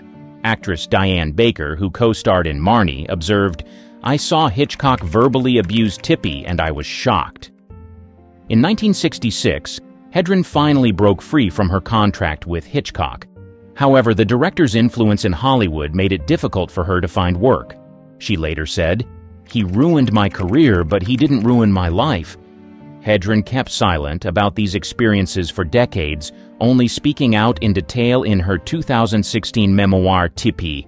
Her story shed light on the abuse of power that was all too common in Hollywood during that era. Roman Polanski's assault case. On March 10, 1977, film director Roman Polanski, then 43, was arrested in Los Angeles. The charge, drugging and misconduct of a 13-year-old girl, Samantha Gailey, now Geimer. The incident occurred at actor Jack Nicholson's home during a photo shoot for French Vogue. According to court documents, Polanski gave Gailey champagne and part of a Quaalude. He then allegedly continued with inappropriate actions despite her objections. Gailey later testified, "I was mostly just on and off saying, 'No, stop,' but I was afraid." Polanski faced legal charges on multiple counts related to inappropriate conduct, including allegations involving the use of a controlled substance and misconduct with a minor. He initially pleaded not guilty to all charges, but later accepted a plea bargain. On August 8, 1977, Polanski pleaded guilty to unlawful activity with a minor. Per the plea deal, the probation report recommended probation. However, on the day of sentencing, February 1, 1978, Polanski fled to France. He had learned that the judge, Lawrence J. Rittenband, planned to sentence him to prison and subsequent deportation. France refused to extradite Polanski due to its limited extradition treaty with the U.S. Polanski continued his film career in Europe, even winning an Oscar for The Pianist in 2003, which he couldn't collect in person. In 2009, Polanski was arrested in Switzerland at the request of U.S. authorities. He spent 67 days in custody before being released and returning to France. Geimer, the victim, has since stated she forgives Polanski and believes the case should be dropped. In a 2013 interview, she said, "I'm not going to carry a bunch of resentment, and much worse things happen to people." Despite this, attempts to resolve the case have been unsuccessful. In 2017, Polanski's offer to return to the U.S. for time served was rejected by L.A. County Superior Court Judge Scott Gordon. As of 2024, Polanski remains a fugitive from the U.S. justice system. Rob Lowe's tape scandal. In July 1988, 24-year-old actor Rob Lowe became embroiled in a controversy that nearly derailed his career. The incident occurred during the Democratic National Convention in Atlanta, where Lowe was supporting presidential candidate Michael Dukakis.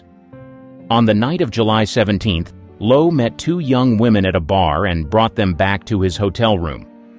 Unbeknownst to Lowe, one of the women, 16-year-old Jan Parsons, was underage. The encounter was videotaped, creating what would become one of Hollywood's first celebrity intimacy tape controversies. The tape surfaced months later when Parsons' mother found it and reported it to the authorities. On February 24, 1989, the story broke in the media, causing immediate shockwaves in Hollywood and beyond. Lowe initially denied any wrongdoing, claiming he didn't know Parsons was underage. He stated, "I didn't ask for ID going into a club. It was Atlanta, the home of Coca-Cola, not the home of underage girls." The controversy had severe consequences for Lowe's career. He was dropped from several film projects and lost numerous endorsement deals. His appearance at the 1989 Academy Awards was met with open hostility from some attendees. Legal ramifications followed. Lowe faced criminal charges for misconduct with a minor and distributing explicit material. To avoid prosecution, he agreed to perform 20 hours of community service in his home state of Ohio. The incident also led to a civil lawsuit from Parsons' family, which was settled out of court for an undisclosed sum. As part of the settlement, Lowe was required to publicly apologize. In the years following the scandal, Lowe worked to rebuild his career and reputation. He entered rehab for alcohol addiction in 1990, a move he credits with helping him turn his life around. Woody Allen's relationship with Soon-Yi Previn. In January 1992, Mia Farrow discovered unclothed photos of her adopted daughter, Soon-Yi Previn, in Woody Allen's apartment. Allen, then 56, had been in a relationship with Farrow for 12 years. Soon-Yi was 21 at the time and had been adopted by Farrow and her ex-husband Andre Previn years earlier. The discovery sent shockwaves through Hollywood and the public. Allen confirmed the relationship in August 1992, stating, "I'm thrilled." The admission came amid a bitter custody battle between Allen and Farrow over their 3 children. Allen's film, Husbands and Wives, released in September 1992, became unintentionally controversial due to its plot similarities to the real-life scandal. The film's premiere was marked by protests and media frenzy. In 1993, a judge in the custody case called Allen's behavior with Soon-Yi grossly inappropriate. The court denied Allen visitation rights with his daughter Dylan and limited contact with his son Satchel, now Ronan Farrow. Despite the controversy, Allen and Soon-Yi married in Venice on December 23, 1997. Allen was 62, Soon-Yi 27. The ceremony was small, with only a handful of guests present. In a rare 2015 interview with NPR, Allen addressed the relationship's beginnings. "I was paternal. She responded to someone paternal." This statement further fueled critics who found the relationship's power dynamics disturbing. The scandal significantly impacted Allen's career. Several actors, including Greta Gerwig and Timothée Chalamet, later expressed regret for working with him. Amazon Studios terminated a 4-picture deal with Allen in 2019, citing renewed allegations of misconduct by Dylan Farrow. As of 2024, Allen and Soon-Yi remain married and have 2 adopted daughters.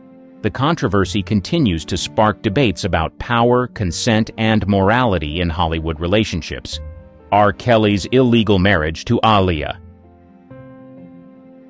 On August 31, 1994, R&B singer R. Kelly, then 27, illegally married his 15-year-old protégée Aaliyah in a secret ceremony in Rosemont, Illinois. The marriage certificate falsely listed Aaliyah's age as 18. Kelly had met Aaliyah 3 years earlier when she was 12. He became her mentor, producer, and lead songwriter for her debut album, Age Ain't Nothing But a Number, released in May 1994. The album's title now seems disturbingly prophetic. Vibe magazine published a copy of the marriage certificate in December 1994.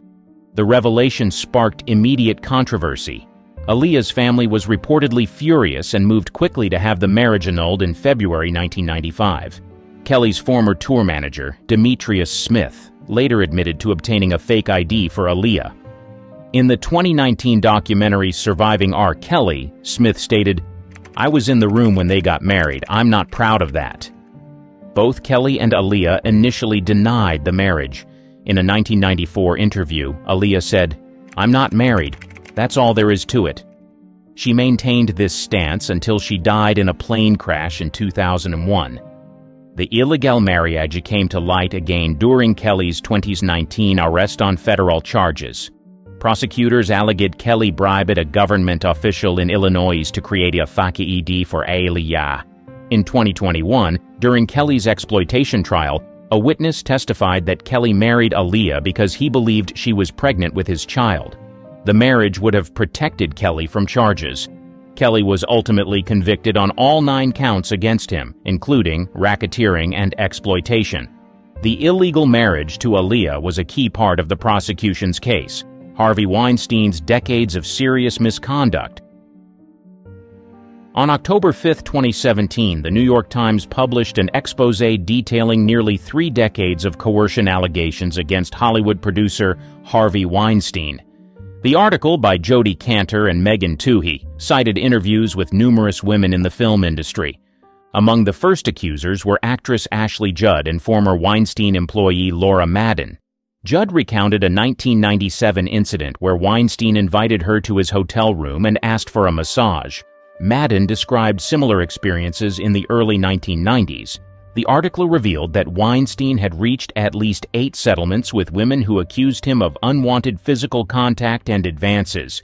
These settlements, dating back to 1990, were often accompanied by non-disclosure agreements. 5 days after the Times article, The New Yorker published Ronan Farrow's investigation, which included 13 more women's accounts of alleged abuse by Weinstein. 3 women accused Weinstein of SA. Actress Rose McGowan, who had alluded to her experience for years, publicly accused Weinstein of serious misconduct on October 12, 2017. She stated she was paid $100,000 in 1997 to sign a non-disclosure agreement. By October 31st, over 80 women had come forward with allegations against Weinstein. The list included high-profile actresses like Gwyneth Paltrow, Angelina Jolie, and Salma Hayek. Weinstein was dismissed from the Weinstein Company on October 8, 2017. He was later arrested and charged in New York on May 25, 2018, for serious misconduct.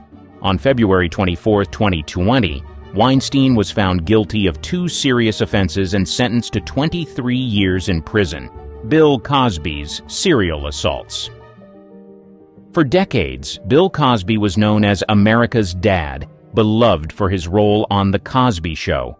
However, beneath this wholesome image lurked a serial predator whose crimes spanned half a century. The first public accusation against Cosby came in 2005 when Andrea Constand filed a lawsuit alleging he drugged and acted inappropriately toward her in 2004. During the case, 13 other women came forward with similar stories. The suit was settled out of court in 2006 for $338 million. Despite these allegations, Cosby's career continued largely unaffected until October 16, 2014. During a stand-up performance in Philadelphia, comedian Hannibal Buress seriously referred to Cosby, rekindling public interest in the allegations against him. In the following months, dozens of women came forward with stories of coercion dating back to the 1960s. Many described a similar pattern. Cosby would offer them drinks, which were allegedly drugged, and then SA them while they were incapacitated. On December 30, 2015, Cosby was arrested and charged with 3 counts of aggravated indecent moves against Andrea Constand. This was the first criminal case against Cosby, as most other allegations fell outside the statute of limitations. Cosby's first trial in 2017 ended in a mistrial due to a hung jury. However, in a retrial on April 26, 2018, Cosby was found guilty on all 3 counts. On September 25, 2018, he was sentenced to 3 to 10 years in state prison. During the trial, 5 other women testified about their experiences with Cosby, establishing a pattern of behavior. One of these women, Janice Dickinson, testified that Cosby coerced her in 1982 after giving her a pill. Cosby's conviction was overturned by the Pennsylvania Supreme Court on June 30, 2021, due to a violation of his due process rights. He was released from prison the same day, having served nearly 3 years. Kevin Spacey's predatory behavior. On October 29, 2017, actor Anthony Rapp alleged that Kevin Spacey made a misappropriate advance toward him in 1986, when Rapp was 14 and Spacey was 26. This accusation, published in a BuzzFeed article, marked the beginning of Spacey's downfall. Spacey responded on Twitter, claiming no memory of the incident, but offering an apology. In the same statement, he came out as gay, a move widely criticized as an attempt to deflect from the allegations. Following Rapp's accusation, numerous other men came forward with similar stories. On November 1, 2017, actor Roberto Cavazos alleged that Spacey groped him in the mid-2000s at the Old Vic Theatre in London, where Spacey was artistic director from 2004 to 2015. The Old Vic conducted an internal investigation revealing 20 personal testimonies of alleged inappropriate behavior by Spacey between 1995 and 2013. Many of these incidents occurred on the theater's premises. On November 3, 2017, Netflix cut all ties with Spacey, halting production on House of Cards and shelving his film Gore. Ridley Scott reshot Spacey's scenes in All the Money in the World, replacing him with Christopher Plummer just weeks before the film's release. In 2018, Spacey was charged with indecent conduct in Nantucket, Massachusetts, for allegedly groping an 18-year-old man in 2016. The case was later dropped when the accuser invoked his Fifth Amendment rights during a hearing about his missing phone. In May 2022, Spacey was charged with 4 counts of SA against 3 men in the UK, dating back to incidents between 2005 and 2013. In July 2023, Spacey was found not guilty of these charges in a UK court. Despite the court verdict, Spacey's career has been irreparably damaged. His last major film role was in 2018's Billionaire Boys Club, which earned only $618 on its opening day. While millions of people were engrossed in the incredible movies and shows produced by the industry, both in their homes and cinemas, they remained oblivious to the darkness lurking within. Beyond the glamour and talent that Hollywood exuded, there was an underworld that was very different from what was being shown in the media. From rumors of murders to the mistreatment of actors and numerous atrocities that remained buried and far away from the public eyes, Hollywood was proved to be a dark and chaotic place. Well, let's just say nothing is hidden under the sun, because some of these dark and disgusting things that happened in the industry have now been confirmed to be true. The horrific fake film shoot. Anyone who knew about the film studio MGM knew that they were notorious for their dark deeds and would do almost anything to make a scandal disappear, and in order to protect their own. They had the money, the power, and the fixers, but when a biographer, David Sten, began to investigate them, he uncovered some secrets that they kept buried for years. One of these was what happened to a 20-year-old dancer named Patricia Douglas at a 1937 MGM party. According to David Sten, MGM did everything in their power to suppress the scandal when it erupted.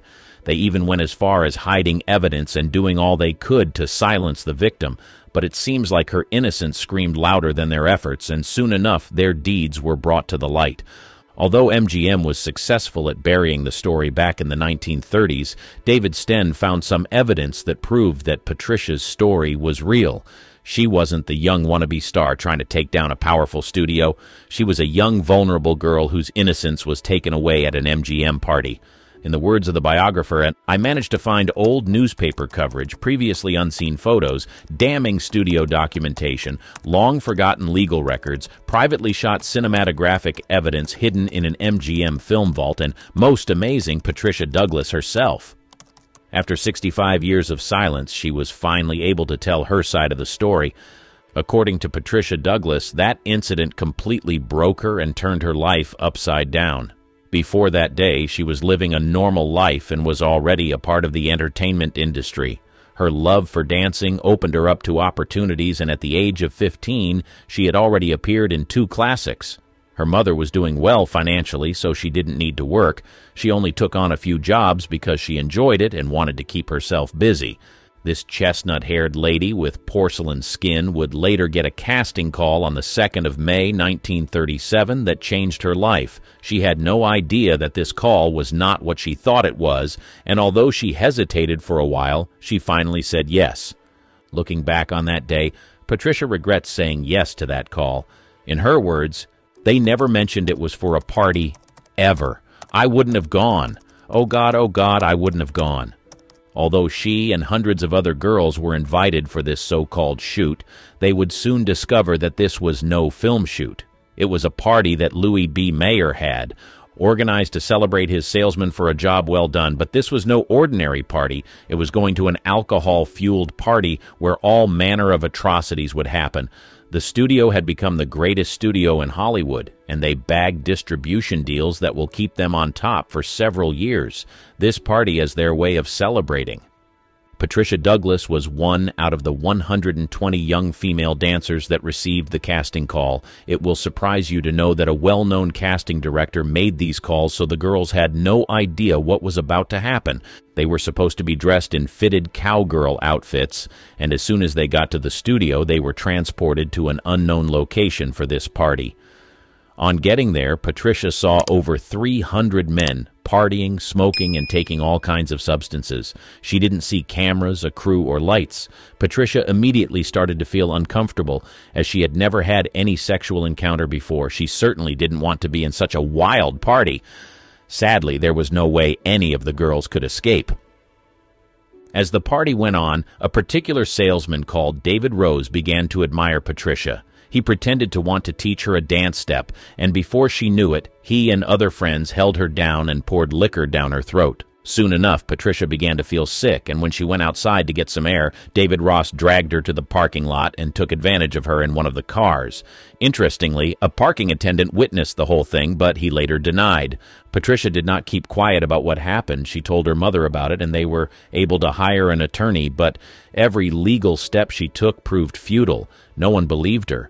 One can only imagine how many other girls went through a similar experience that night. Patricia, the only person who was bold enough to speak up, was shut down and called a liar by MGM. With their connections, money, and power, they were able to shut the case down.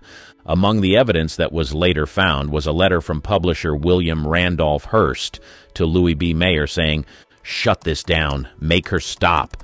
Do you realize how damaging this is to the whole movie picture industry? With the help of biographer David Sten, she was able to document what happened to her in the documentary titled Girl 27 before she passed on. The director with weird sexual preferences. After several decades of whining, dining, and having wild sexual encounters with celebrities, Scotty Bowers published a book titled Full Service: My Adventures in Hollywood and the Secret Sex Lives of the Stars. Bowers, who was said to have been a go-to guy for setting up all manner of trysts for some of Hollywood's most famous stars, decided to pen down all the escapes that these stars were involved in. While some of his celebrity clients were closeted gays and lesbian, other clients liked things that were weird and freaky. The revelations she made about Charles Laughton left everyone in shock. To the rest of the world, Charles Laughton was a brilliant director. He was a highly respected and influential figure in the film industry. Charles Laughton was an English stage and film actor as well as a director. Truth be told, his talent was recognized early in his career, and he gained fame for his versatility as an actor. He excelled in portraying a wide range of characters, from dramatic to comedic roles. Most people who were entertained by his works revered him. Some of his most notable performances include his portrayal of the hunchbacked bell ringer Quasimodo in The Hunchback of Notre Dame in 1939, Captain Bligh in Mutiny on the Bounty in 1935, and his chilling role as the tyrannical barrister in Witness for the Prosecution in 1957. Everyone saw him as a talented man who was laser-focused on his career, but no one knew the secrets he was keeping from the world. In addition to his acting prowess, Laughton also ventured into directing, where he demonstrated a keen eye for storytelling and visual composition. His directorial debut was with the film The Night of the Hunter in 1955, which has since been recognized as a classic of American cinema despite its initial commercial failure. Laughton's impact on the film industry was profound, and he was highly respected by his peers. Throughout his career, he received numerous accolades, including an Academy Award for Best Actor for his role in The Private Life of Henry VIII in 1933. Apparently, when he was achieving all these, he was busy behind closed doors doing things that would have shocked his fans. According to Bowers, Charles's secret sexual activities were very different from that of his celebrity friends. He said Charles was into scat proclivities. Bowers revealed that Charles liked it when his sexual partners released on him, and on some occasions, he spread these substances on a sandwich and ate it. Bowers didn't judge this act, as he was an open-minded person who believed that people should do whatever they wanted, and in his words, "The practice certainly didn't turn me on, but it was patently clear that it was regarded as a normal and acceptable part of sexual activity by its devotees, with Charles Laughton being one of them and Ty Power another. So who was I to judge? To each his own." Who would have thought that this talented man was involved in such sexual acts behind closed doors?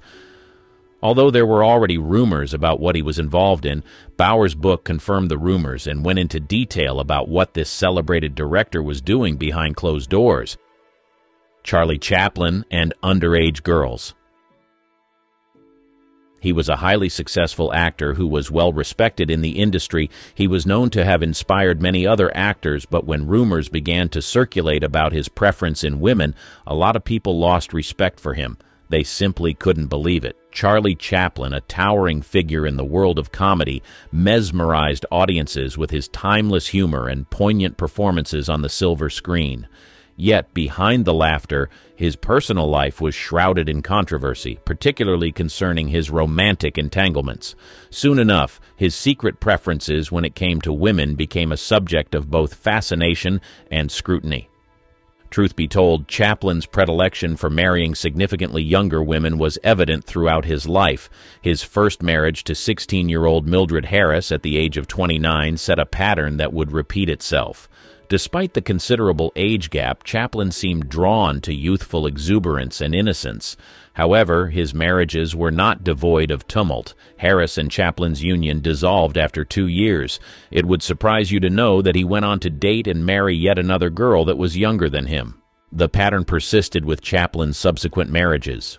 At 35, he wed 16-year-old Lita Gray, embarking on a controversial journey that raised eyebrows even in the permissive circles of Hollywood. Their marriage was mired in scandal, with Gray alleging that she was coerced into matrimony due to her pregnancy with Chaplin's child. The marriage ultimately ended in a highly publicized divorce, amplifying the whispers surrounding Chaplin's romantic exploits. People found it difficult to reconcile the man he was in Hollywood to the man that was getting married to underage girls.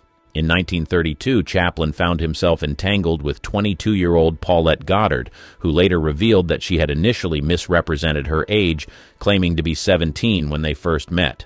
Despite the revelation, Chaplin pursued the relationship, culminating in marriage when Goddard was 26 and he was 47. Their union endured for 6 years, characterized by both moments of bliss and strain, emblematic of Chaplin's tumultuous romantic life. However, it was Chaplin's fourth and final marriage that garnered the most attention and controversy. At the age of 54, he wed 18-year-old Una O'Neill, the daughter of esteemed playwright Eugene O'Neill. This union, though met with incredulity and raised eyebrows, endured the test of time, remaining intact until Chaplin's passing. O'Neill's youthfulness and Chaplin's status as a renowned artist of his era magnified the intrigue surrounding their relationship. Chaplin's preference for younger women, coupled with the circumstances of his marriages, fueled speculation and gossip within the industry. While some viewed his actions as indicative of a romantic spirit unbound by societal norms, others condemned his behavior as exploitative and predatory. The allegations against Chaplin ranged from accusations of manipulation to outright abuse, with his choices seemingly confirming the suspicions harbored by his detractors. There were even rumors that he fled to a different country at a certain point in time in order to avoid certain statutory laws. It seemed like he couldn't help himself, but most people who heard about it were disappointed. They couldn't believe that such a respected man was involved in such. However, despite the condemnation he got from others, he didn't hide the fact that he preferred underage girls. She adopted her own child. Before he became a Hollywood star, it was said that Clark Gable was friends with some questionable people. Perhaps this was why he reached out to a fixer when he discovered that he got a young actress pregnant. What was done after that forever traumatized the child and made her grow up believing that she didn't have parents. If anyone was the epitome of Hollywood masculinity, it was Clark Gable. This charming, leading man-made heart swooned across the globe. He was the kind of guy you'd imagine tipping his hat as he sauntered into a room exuding confidence. And in 1934, he was smack dab in the middle of one heck of a scandal that involved a young actress named Loretta Young. She was a rising starlet with doe eyes and a smile that could light up the silver screen. At just 22, she was already making waves in Hollywood, capturing hearts with her talent and beauty. But little did anyone know she was about to become entangled in a scandalous affair with none other than the dashing Clark Gable. A 34-year-old Gable, already married, diving headfirst into a clandestine romance with the much younger Loretta Young. Their flirtation soon turned into a scandalous affair, and to complicate matters further, Young became pregnant. It was the kind of situation that could spell disaster for both their careers and reputations. Some reports claim that Gable actually forced himself on the actress and that the sexual activities between them were not consensual. When Clark Gable realized how messy the situation was, he reached out to the one person that could fix it, Eddie Mannix, a fixer with connections deep in the heart of Hollywood. He wasn't just any friend to Gable, he was the kind of friend who knew how to clean up messes no matter how messy they were. Mannix's solution was as ingenious as it was morally dubious. He orchestrated a plan for Young to fake adopt her own child, effectively concealing the scandal of being an unwed mother. It was a move straight out of the Hollywood playbook. Young, determined to protect her child from judgment, went along with Mannix's plan, confiding only in the inner circles of Hollywood's elite. And so Judy, as she would later be named, grew up believing that Loretta Young adopted her. But as Judy grew older, the truth became harder to conceal. It was difficult to ignore the resemblance between Judy and Clark Gable. Soon enough, rumors began to spread, and people started asking questions. Years passed, but secrets have a way of coming to light. On Judy's wedding day, she confronted her mother, demanding to know the truth, and in a moment filled with emotions and regret, Young finally revealed the truth to her daughter. Judy herself later confirmed the truth in her autobiography, Uncommon Knowledge, laying bare the secrets that had been buried for so long. In the end, Eddie Mannix's solution may have spared his friend Clark Gable from immediate scandal, but it couldn't shield him from the consequences of his actions forever. This decision certainly did not spare Judy from the trauma of growing up without parents. Why Mary Nolan had 15 abdominal surgeries. If you have ever heard about Hollywood fixers, then the name Eddie Mannix certainly rings a bell. He was the one who was responsible for making most of MGM Studios' scandals disappear. Whenever something occurred and it could damage the image of the studio, he would go behind the scenes and clean up the mess before the public got to know about it. However, in July 1935, he was not doing someone else's dirty laundry. The scandal was right at his doorstep. His former lover had publicly accused him of maltreating her and ruining her life. He denied all the allegations, but when her friends and family began to speak up about what he did to her, things got a little complicated and he had to find a solution and find it fast. Mary Nolan, Mannix's ex-lover, was a well-known actress in the 1920s. Truth be told, life and career were marked by both successes and personal struggles. Nolan began her career as a Ziegfeld Follies showgirl before transitioning to silent films. She quickly gained attention for her striking beauty and talent on screen. Mary Nolan, initially performing under the name Imogen Robertson in Germany, began her film career there with Verborgene Gluten in 1925, followed by Die Feuertanzerin, which garnered her favorable reviews and a contract offer from Universum Film AG.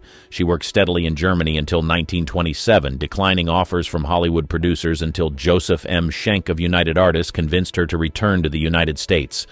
Upon her return, Nolan faced scrutiny from the press and women's groups due to her past scandal, prompting United Artists to suggest a name change to Mary Nolan.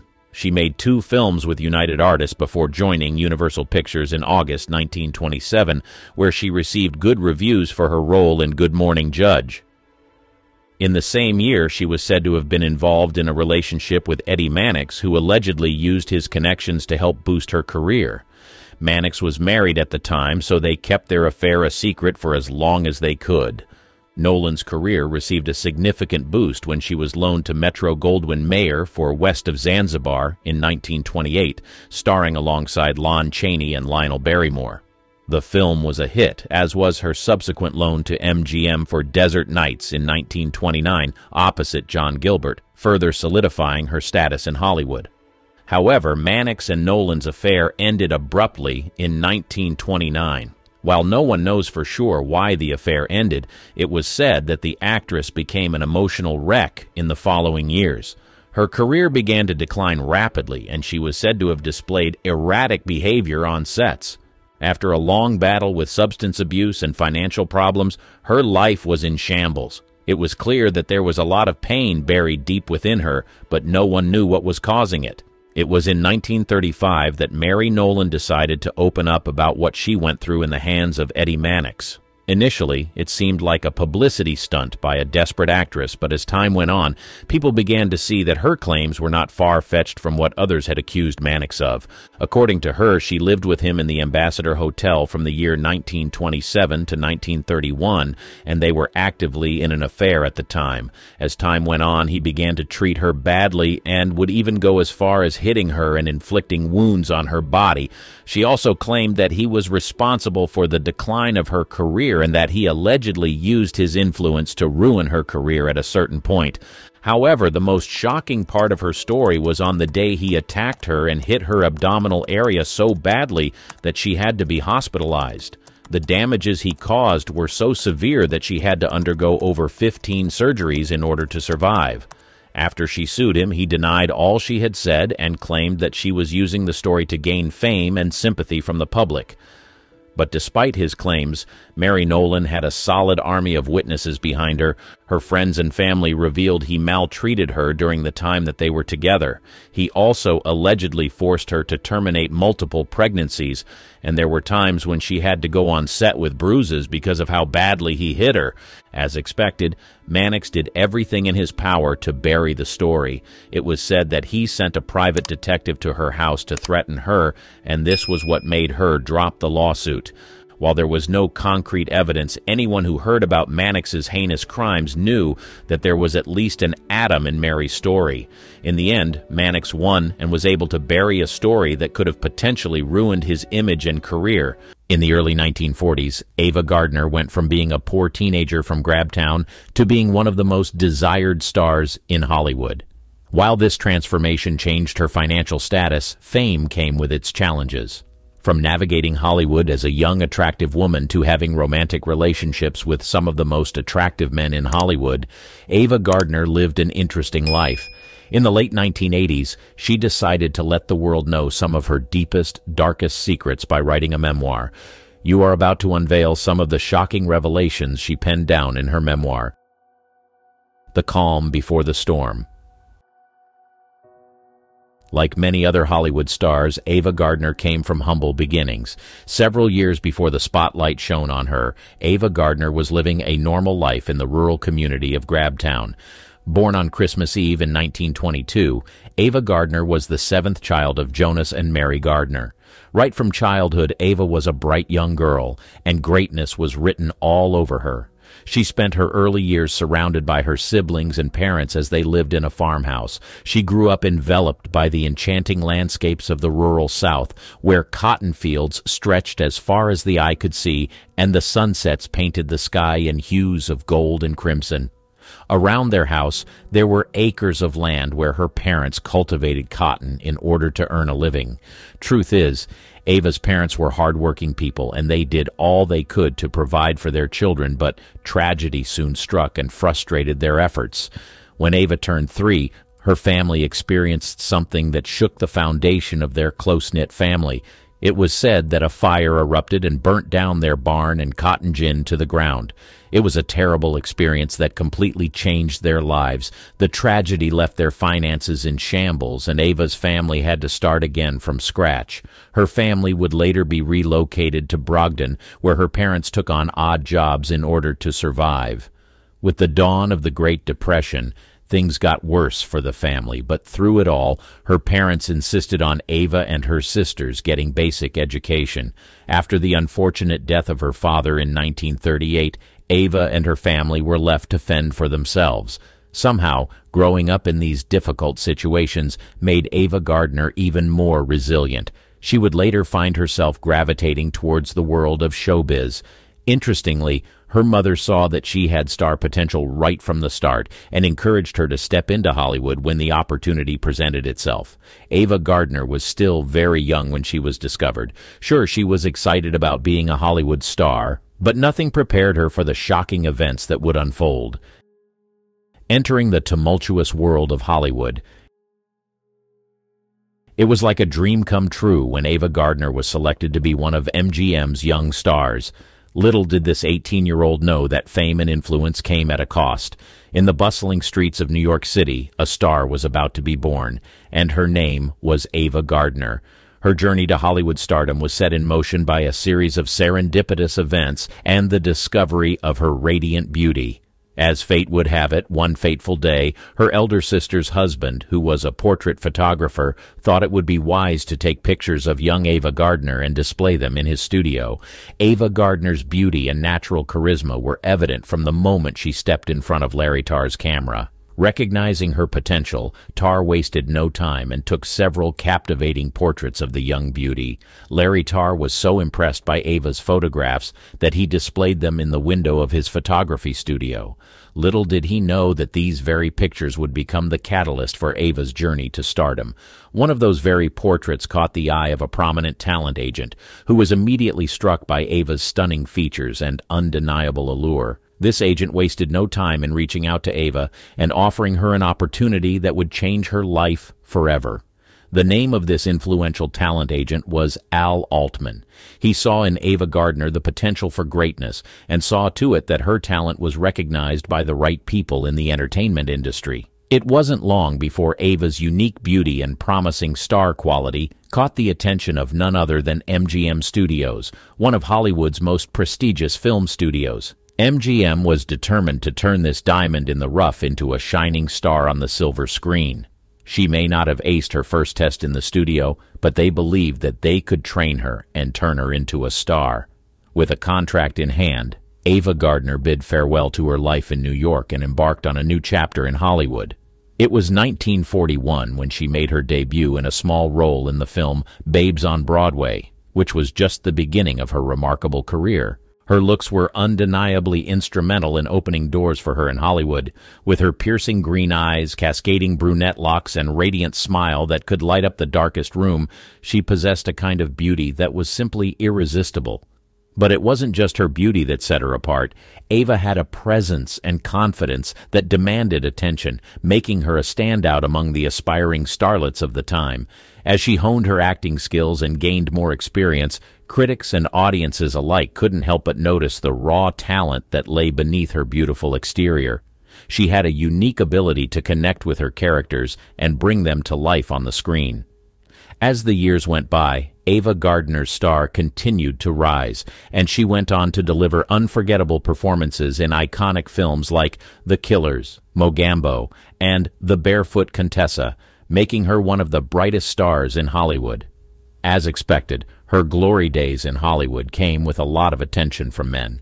She was one of the most desired actresses of her time, and a lot of influential men wanted to be with her. But after several years of fame and influence, Ava Gardner found herself in a dark place in the late 1980s.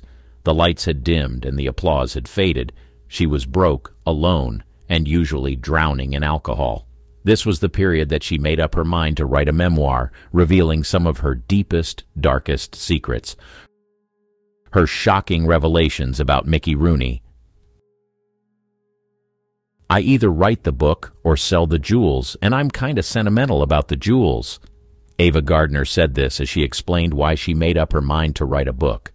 She desperately needed to get out of the financial situation she was in, and she knew without a shadow of a doubt that a memoir would grab the attention of several people and sell like crazy. As soon as her mind was made up, she called the renowned British journalist Peter Evans to ghostwrite a book filled with her deathbed confessions. At the very top of her confession list was the story of her relationship and marriage to none other than Mickey Rooney. Ava Gardner was only 19 years old when she met Mickey Rooney on the MGM set. The young Mike Rooney was filming a comedic musical number when Ava Gardner stepped in. Mickey was completely mesmerized by her beauty, and he could not resist her. Soon after, they fell in love and got married. Ava revealed that she was innocent and still a virgin when she married Mickey Rooney. In her memoir, she stated that Mike Rooney was extremely sexually attracted to her and that she had no idea that he was a cheater. In her words, "I still didn't know he was the biggest wolf on the lot. He'd screw anything that moved." The two youngsters seemed like the it couple, but their marriage was not as it seemed on the surface. In her memoir, Ava Gardner made shocking revelations about her tumultuous relationship with Mike Rooney. According to her, her marriage to Mickey Rooney would become a tumultuous affair, riddled with betrayal and heartache. After their wedding, he began to unleash the cheater in him. She recalled a particular incident that took place at one of the lowest moments of her life. She had fallen ill and was hospitalized after an appendectomy. To her greatest surprise, Mike Rooney didn't hesitate to cheat on her. Even though Ava was recovering from an appendectomy in the hospital, Mickey Rooney's wandering eye knew no bounds. In a stunning display of audacity, he chose to cheat on his stunning wife right in their marital bed. As Ava Gardner lay in the hospital, weakened from the surgery, She never expected her husband's disloyalty to strike so close to home. The betrayal in her most vulnerable moment was proof of Rooney's reckless behavior all through their marriage. Known for his insatiable appetite for women, Mickey Rooney seemed to move from one conquest to another with ease. According to Ava, he went through the ladies like a hot knife through fudge, indicating the extent of his infidelity. Through her candid statement, Ava Gardner shed light on the painful reality of her marriage, unveiling the heartache she endured as her husband's eyes wandered all through their marriage. Through it all, they maintained an image of a perfect couple on the outside, until their marriage came crumbling down in May 1943, a year later. Sadly, her tumultuous first marriage was only the beginning of a series of romantic relationships that would affect Ava Gardner in ways she never imagined. She never loved Howard Hughes. After her first marriage came to an end, the actress got into a relationship with Howard Hughes. She had genuinely given her heart to Mike Rooney, but she couldn't say the same for Howard Hughes. In her memoir, she revealed that she never loved Howard. She made it clear that she was appreciative of what he did for her mother, but she didn't like certain things about him. When her mother was dying, Howard paid for her medical care. This was a reflection of his kind heart, but there were some things about him that she just couldn't shake off. In her memoir, she alleged that Howard had prejudiced views and biased attitudes. In her words, Howard wouldn't piss on a black man to put him out if he was on fire. As surprising as this revelation was, Ava Gardner was just getting started. Her next revelation was about Artie Shaw, her second husband. She called Artie Shaw a bully. Her career was beginning to take off in the mid-1940s, and everything seemed to be going well. Then she met Artie Shaw. He seemed like the perfect man, but time would prove otherwise. As fate would have it, Ava's introduction to Artie came through a mutual friend, actress Frances Heflin, and it was an encounter that sparked a whirlwind romance. Artie had just returned from the Second World War, and he was riding the waves of fame as a celebrated band leader and composer. When they met, they looked like a match made in heaven. With his intelligence and charisma, Ava fell head over heels for him in no time. Their love blossomed, and after several months of dating, Ava took the leap and moved in with Artie. On a serene October day in 1945, the couple exchanged vows in a small ceremony at their Beverly Hills abode. Ava was 22 at the time, while Artie was 35 years old. Their age gap seemed to not be a problem, and their love certainly looked beautiful on the outside. Unfortunately, the fairy tale took a bitter turn once the confetti settled. Despite a longer courtship and living together before tying the knot, their marital bliss was short-lived, and the relationship began to unravel after the wedding bells had chimed. In the pages of her memoir, Ava Gardner would later lift the curtain on the truth behind her turbulent marriage. The Artie Shaw she thought she knew was not the man he appeared to be. Ava revealed that beneath Shaw's suave exterior lay a different side, a kind of bully who constantly belittled her, chipping away at her confidence and happiness. In her words, he was another kind of bully. He was always putting me down. The revelation in her memoir was a shocking twist in the tale of their love story, unveiling a darker reality behind the glamorous facade of Hollywood's golden couple. Ava Gardner's revelation about Artie Shaw certainly came as a shock to a lot of people who thought their marriage was flawless, but what was even more surprising was what she did as a result of the pain that Artie Shaw put her through. She took an IQ test. Within the pages of her memoir, Ava Gardner would unveil something that she did while she was married to Artie Shaw. Despite the success she had amassed in Hollywood, Ava claimed that she found herself grappling with feelings of intellectual inadequacy when she was married to Artie Shaw. She claimed that she was so unhappy that she found herself indulging in vices. According to her, she was smoking 3 packs of Winston's a day and getting drunk constantly while she was married to Artie Shaw. In her words, "He had me convinced that I was completely stupid. I didn't have an enormous IQ, but I did have a high one." In her memoir, she revealed that her then-husband, Artie Shaw, said and did things that made her doubt herself. Ava felt intellectually overshadowed by Shaw's brilliance, which left her yearning for a way to measure her own intelligence. In search of validation, she decided to take an IQ test. The IQ test became a pivotal moment in Ava's life, as it revealed that her insecurities were unfounded. Her results indicated a high score, proving that she was more than just a woman with good looks. She possessed intelligence and wit that could rival the best. The revelation of her high IQ score was both empowering and liberating for Ava. After seeing the test result, her self-doubt was finally put to rest. The couple later got divorced on the 25th of October 1946. She claimed that Artie dumped her 1 week after their first anniversary for another woman.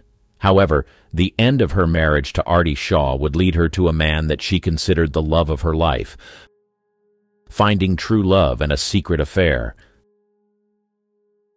When Frank Sinatra laid his eyes on Ava Gardner, he knew then and there that he wanted her for himself, but he was married at the time. Although he ended up leaving his wife for her, Ava Gardner revealed that she was unfaithful to Frank Sinatra.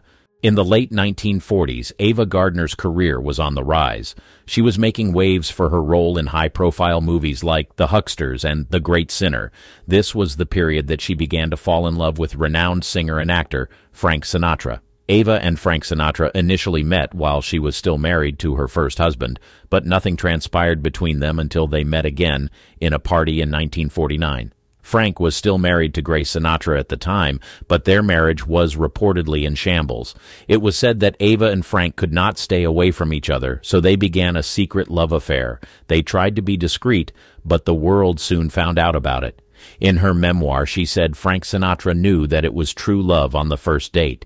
This was how their first date went.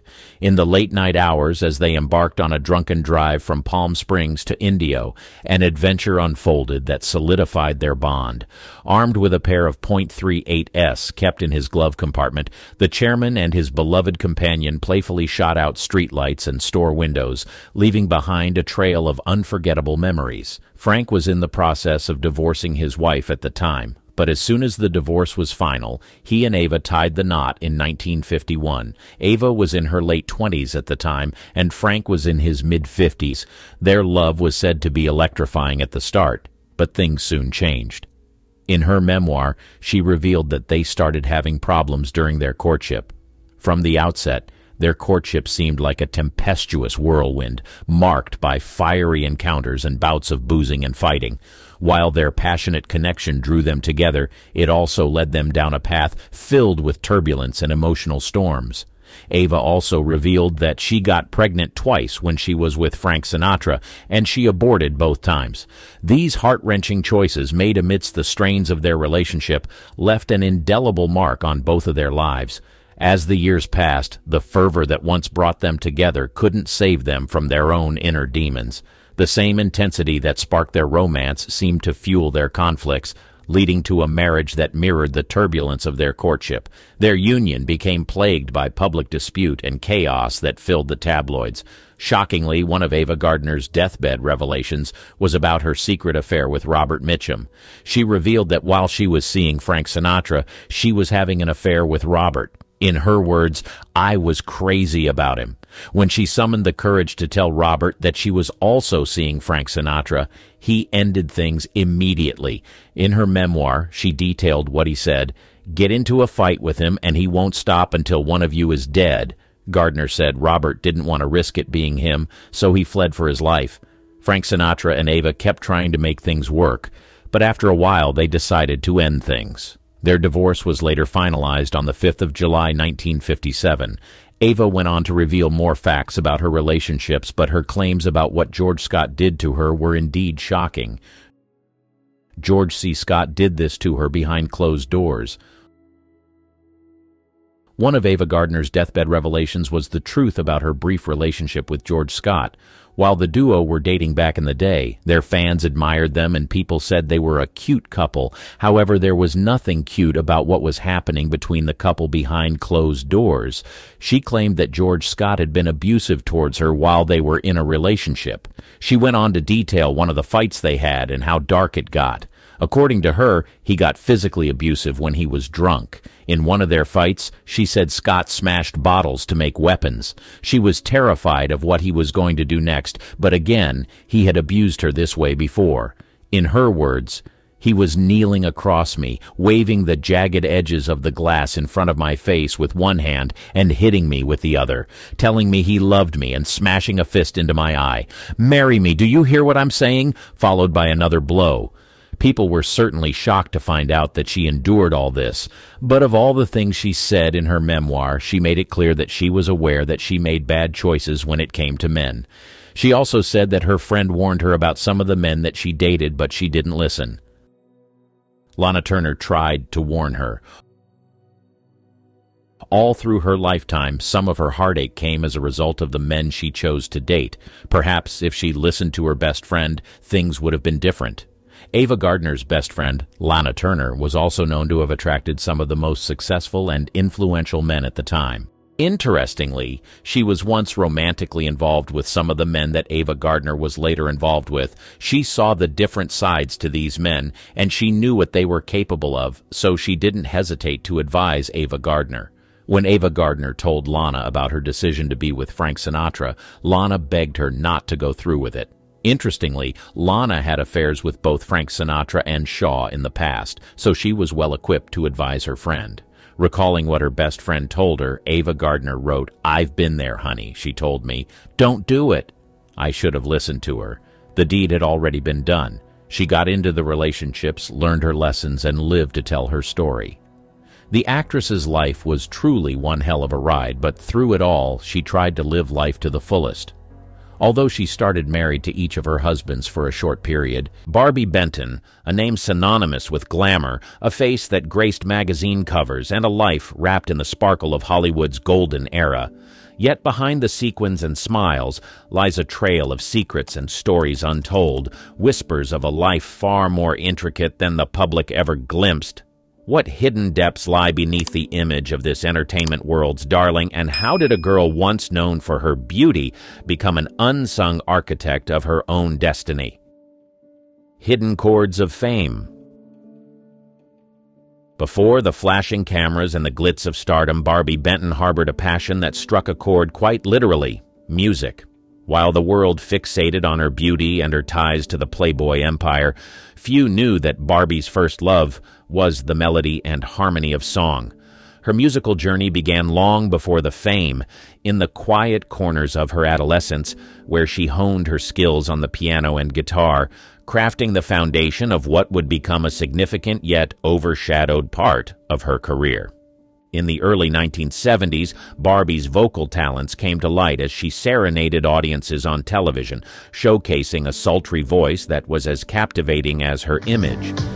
With a mind young and wild, and a body that the devil... She released several albums, and while her musical career may not have reached the dizzying heights of her modeling, it was a testament to her multifaceted abilities.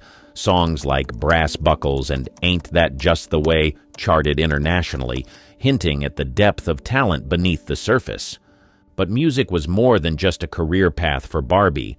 It was an escape, a way to express her inner world, and a realm where she held the reins. Behind the studio doors, she was not just a performer, but a creative force, involved in the songwriting and production processes. Her music spoke of love and life, infusing country with pop, and it carried the authenticity of her experiences. Her collaborations with artists like Dolly Parton and Glenn Campbell added layers to her musical persona, positioning her within a network of country legends, yet she remained an enigma, her music career a hidden gem overshadowed by her more publicized endeavors. As we delve deeper into the life of Barbie Benton, stay tuned for the next reveal: how a young woman known for her appearances in the pages of Playboy and on arm of its mogul quietly influenced one of the most iconic brands of the 20th century. The Mansion Whisperer, inside Barbie Benton's influence on the Playboy empire. Barbie Benton's name is often whispered in the same breath as the Playboy Mansion, yet few understand the gravity of her influence within its legendary walls. Beyond her public persona as Hugh Hefner's paramour, Benton was a key figure in shaping the cultural and physical landscape of the Playboy empire. It was Barbie who, in the early 1970s, discovered the sprawling estate that would become the Playboy Mansion West. Her keen eye for design and architecture played a crucial role in its transformation into a symbol of luxury and hedonism. But her influence didn't stop at mere aesthetics. She left an indelible mark on the ethos of the brand. With her sophisticated taste and understanding of the era's zeitgeist, she helped guide Hefner's vision, turning Playboy into a bastion of the sexual revolution. Her involvement in the mansion's legendary events is part of the untold tapestry of her life. Benton didn't just attend these extravagant gatherings. She helped orchestrate them, ensuring that each party was more than just a night of revelry but an event that encapsulated the spirit of an era. From the grotto to the game room, her touches are evident, though seldom credited. Yet, there's a side to this story that remains shrouded in mystery. While the world saw the mansion as a pleasure palace, for Barbie, it was a complex network of relationships and power dynamics. Her time there was a balancing act of personal and public life, one that required a deep understanding of the intricacies of fame, fortune, and influence. Screen Siren Stories, Barbie Benton's Ventures Beyond the Velvet Rope. Barbie Benton's acting career is a patchwork of roles that offer a glimpse into her versatility as a performer. In 1970, she stepped onto the acting stage, not as Hugh Hefner's girlfriend, but as a fresh face on Hee Haw, where her comedic aptitude quickly became apparent. Barbie's ability to light up the room with her humor and charm marked the beginning of her journey as an actress, not just a model. Her transition to the screen included appearances on popular shows like The Love Boat in 1977 and Fantasy Island in 1981, where she showcased her adaptability and dramatic flair. Each character she portrayed was a deliberate step away from her Playboy image, a testament to her pursuit of diversity and challenging roles. In Hospital Massacre, 1982, Benton tackled a rare leading role, navigating the horror genre with a performance that highlighted her range beyond the expectations set by her modeling career. Despite her efforts, the roles offered to Barbie often reflected the industry's typecasting, an obstacle she met with resilience, selecting parts that allowed her to explore different facets of her talent. For instance, in the series Sugar Time, 1977-1978, her portrayal of a woman leading an all-female band in a male-dominated industry mirrored her own struggles within Hollywood. Throughout the 1970s and early 1980s, Barbie built a filmography that, while not headlining box office charts, was marked by her commitment to her craft. She didn't merely play roles, she sought to embody the characters with authenticity and passion, often contributing to the creative process behind the scenes. Barbie Benton's career in acting might not have eclipsed her Playboy fame, but it was filled with performances that spoke to her dedication as an actress. As we move forward in our exploration, we'll peel back the curtain on Barbie's personal life, her romances, and the heartaches that played out when the studio lights dimmed. Stay tuned as we delve into the real-life love stories of Barbie Benton, revealing the heart behind the public persona. Love Life Unscripted, the romances and heartbreaks off the camera.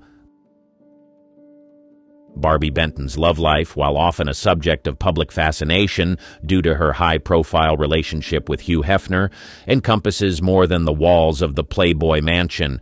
Her romances have been as multifaceted as her career, marked by moments both tender and turbulent. Her long-standing relationship with Hefner began in 1969, when Benton was only 19 and he was 42. This relationship unfolded in the public eye, with Barbie often regarded as Hefner's most significant partner during the 1970s. However, less is known about her life after their breakup in 1976, a period when Barbie sought to forge her identity separate from the Playboy brand. In the years that followed, Barbie's heart would venture into new territories. She found love with real estate developer George Grado in 1979. Their relationship blossomed away from the cameras, and they married in 1979. This marked a shift for Benton, who had been a fixture in the limelight, as she began to embrace a more private existence, focusing on family and personal fulfillment.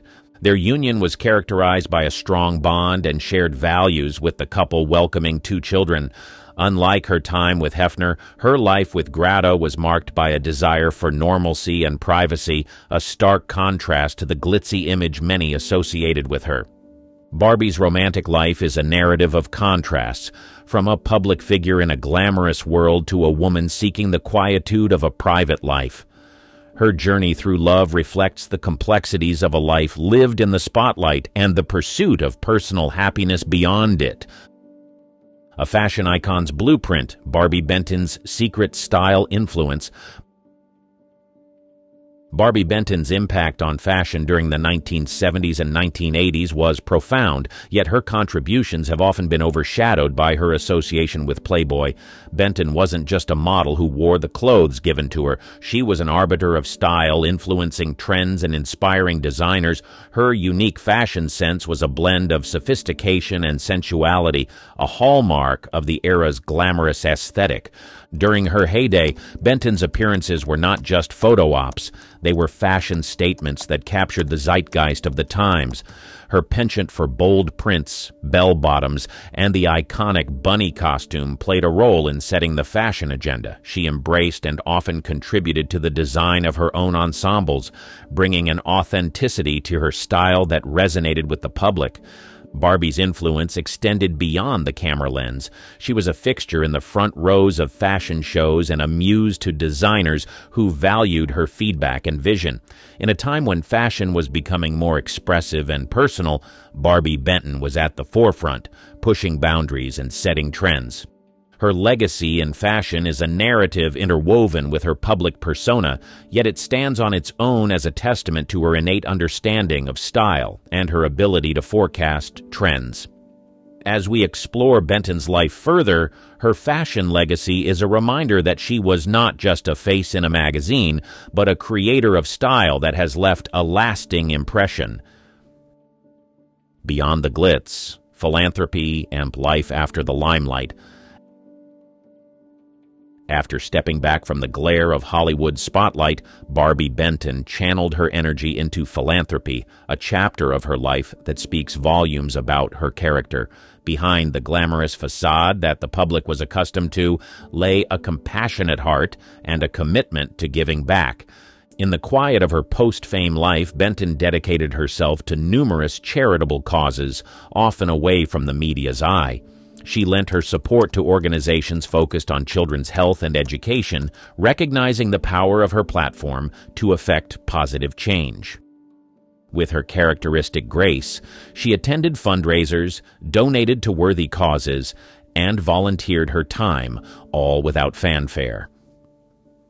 One of her notable contributions was to the music therapy program at the UCLA Mattel Children's Hospital.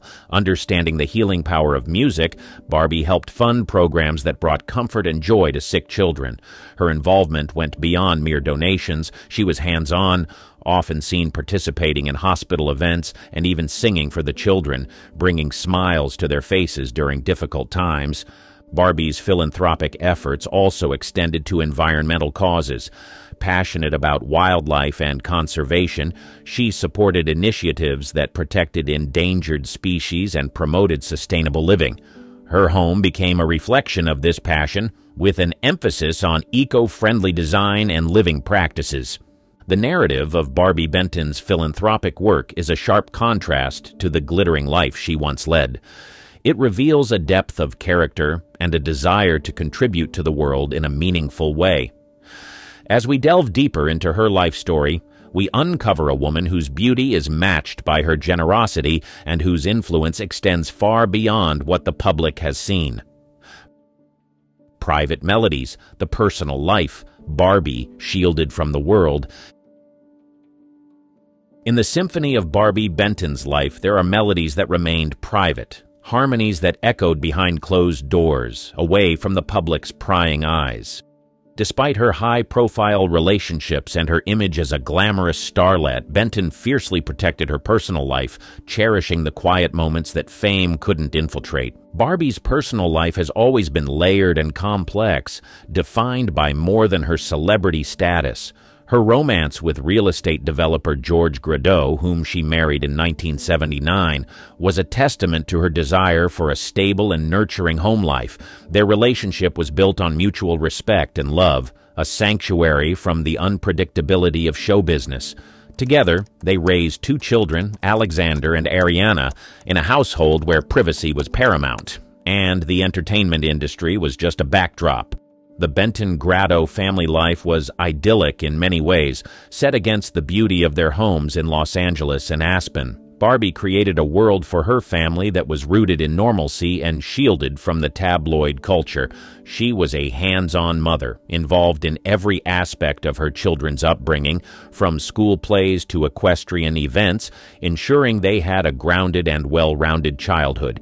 Even as her children grew and the demands of motherhood evolved, Barbie maintained her protective stance, keeping her family life discreet and out of the limelight. Her commitment to her family's privacy was unwavering, a reflection of her values and her understanding of the importance of a life beyond the reach of fame. In a world where celebrities' personal lives are often on full display, Barbie Benton chose a different path. She crafted a personal narrative that was hers to hold, a melody of private moments that formed the true soundtrack of her life.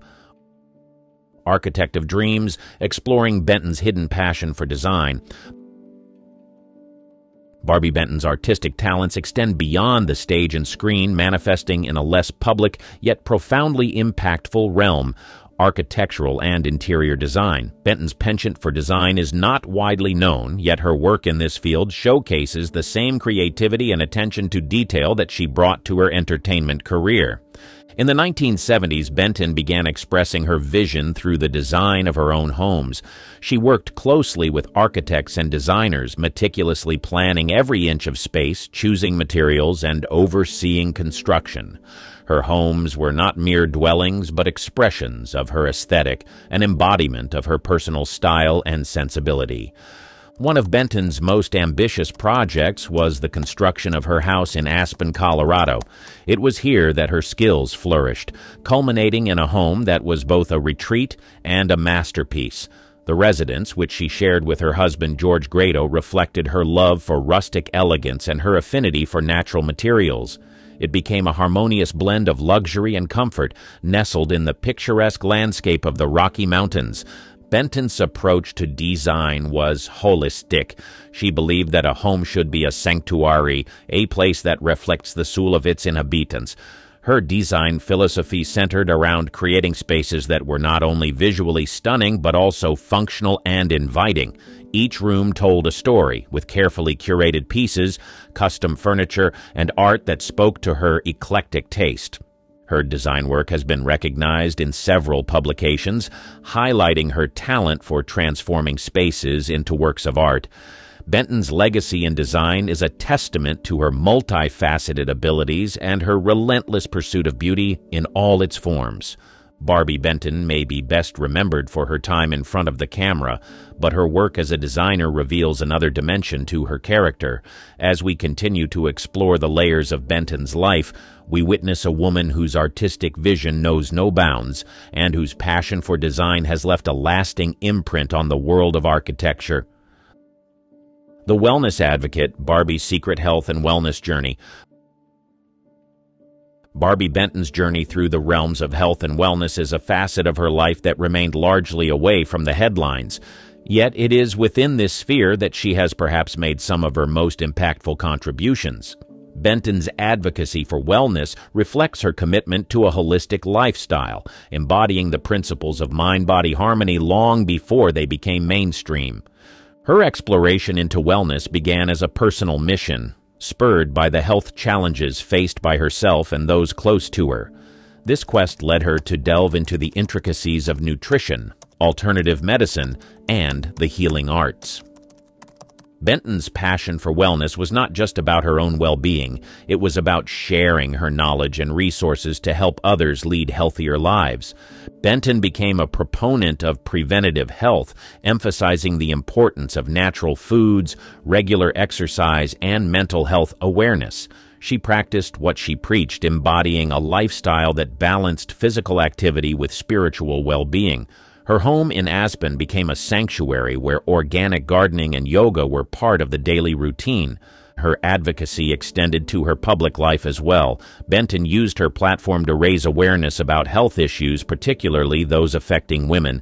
She supported health charities and campaigns, participated in wellness events, and spoke openly about her health philosophy, inspiring her fans to prioritize their well-being. Behind the scenes, Benton was instrumental in championing causes related to health education and access to natural health resources. She quietly contributed to wellness programs and supported initiatives that aimed to bring holistic health practices to a wider audience. The narrative of Barbie Benton as a wellness advocate is a compelling chapter in her life, showcasing a woman dedicated to nurturing the well-being of herself and others. Her holistic approach and dedication to wellness have been a constant thread throughout her life, influencing those around her and contributing to the wider dialogue on health. Legacy in the shadows, the influences and contributions overlooked by fame. Barbie Benton's legacy is one that resounds with quiet influence and subtle impact, much of which has been overshadowed by the more glamorous aspects of her fame. Her multifaceted career and personal interests have left an indelible mark not only on the entertainment industry but also on the many lives she has touched through her lesser-known endeavors. Throughout her time in the public eye, Benton has been a muse and a trendsetter, but her behind-the-scenes roles as a philanthropist, designer, and wellness advocate speak to a deeper contribution. Her influence extends into the realms of environmental conservation, health education, and the arts, areas where her input and support have often gone unrecognized. Her philanthropic efforts, particularly those directed towards environmental causes and children's health and education, reveal a compassionate spirit committed to making a tangible difference. Benton's advocacy for sustainable living and her hands-on approach to supporting various charities demonstrate her dedication to leaving a positive legacy beyond her celebrity status. Moreover, Benton's contributions to design and architecture show a visionary mind at work, one that has shaped physical spaces with the same creativity she once brought to the stage. Her unique aesthetic and passion for creating environments that nurture the soul have inspired many to view their living spaces as sanctuaries for wellness and expression. As a wellness advocate, Barbie has been ahead of her time, championing holistic health practices and mental well-being before they became part of the cultural lexicon. Her commitment to leading a balanced life and encouraging others to do the same has had a ripple effect, contributing to the growing awareness of the importance of health in all its dimensions. Barbie Benton's legacy is rich and varied, with many of her contributions remaining in the shadows yet profoundly influential. As we wrap up our exploration of her life, we are reminded that fame is but one part of a person's story. The true measure of impact is found in the quiet moments, the generous acts, and the creative endeavors that resonate with people's lives long after the spotlight fades. Hollywood has seen many stars, but there are some that are just unforgettable.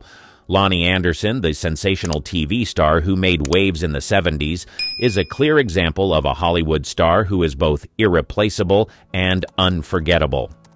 From 1966 to date, Lonnie has shown the world what it means to be a phenomenal actress. Over the years, she has risen above the storms of life and etched her name in the history of Hollywood. She may be in her 70s right now, but she looks nothing like her age, and it may surprise you to know that she is still acting. This gorgeous and talented actress has led a life that is worth emulating, and these mind-blowing facts about her will surely leave you shocked and inspired at the same time. Why she decided to teach. In the 70s and 80s, Lonnie was living the life of a superstar, and she was loving it. However, most people don't know what her life looked like before the fame. In her early 20s, she made certain decisions that left her on the brink of poverty, and she had no choice but to take on certain jobs to support herself and her baby. See, Lonnie Anderson has always been one to turn lemons into lemonades, and her attitude towards a broken marriage was not any different. Before she got famous, the actress was living a normal life. Sure, she had the makings of a superstar, but she had not caught the acting bug yet. So her focus at the time was building a family with a man she had fallen in love with, Bruce Hasselberg. The couple later welcomed a beautiful daughter, but things quickly went sour. Their marriage ended in a divorce before Lonnie even turned 21, and she was left to fend for herself and her baby. This was one of the most trying times in Lonnie's life, especially because she didn't plan on ending up alone at such a young age with such a huge responsibility. However, instead of running away from her problems, she decides to face the situation head-on. Lonnie made up her mind to do everything in her power to fend for her child, even if it meant taking on a teaching job. Sure, she was young, but she was also determined to build a better life for herself. The marriage may have ended, but she soon realized that she had her whole life ahead of her and she had the power to transform her life. So she took on a teaching position and poured her heart into it. As she was teaching, she also used the opportunity to complete college, knowing well that being educated will open more doors for her in future. Soon enough, she was able to earn enough to take care of herself and provide her daughter's basic needs. This phase of her life is not one that a lot of people know about, but it surely contributed to making her the resilient person she is known as today. Since then, Lonnie has taken every challenge that life has thrown her way and turned it around for her good. She is truly a fighter, and success is never far from people like her. More than a sex symbol.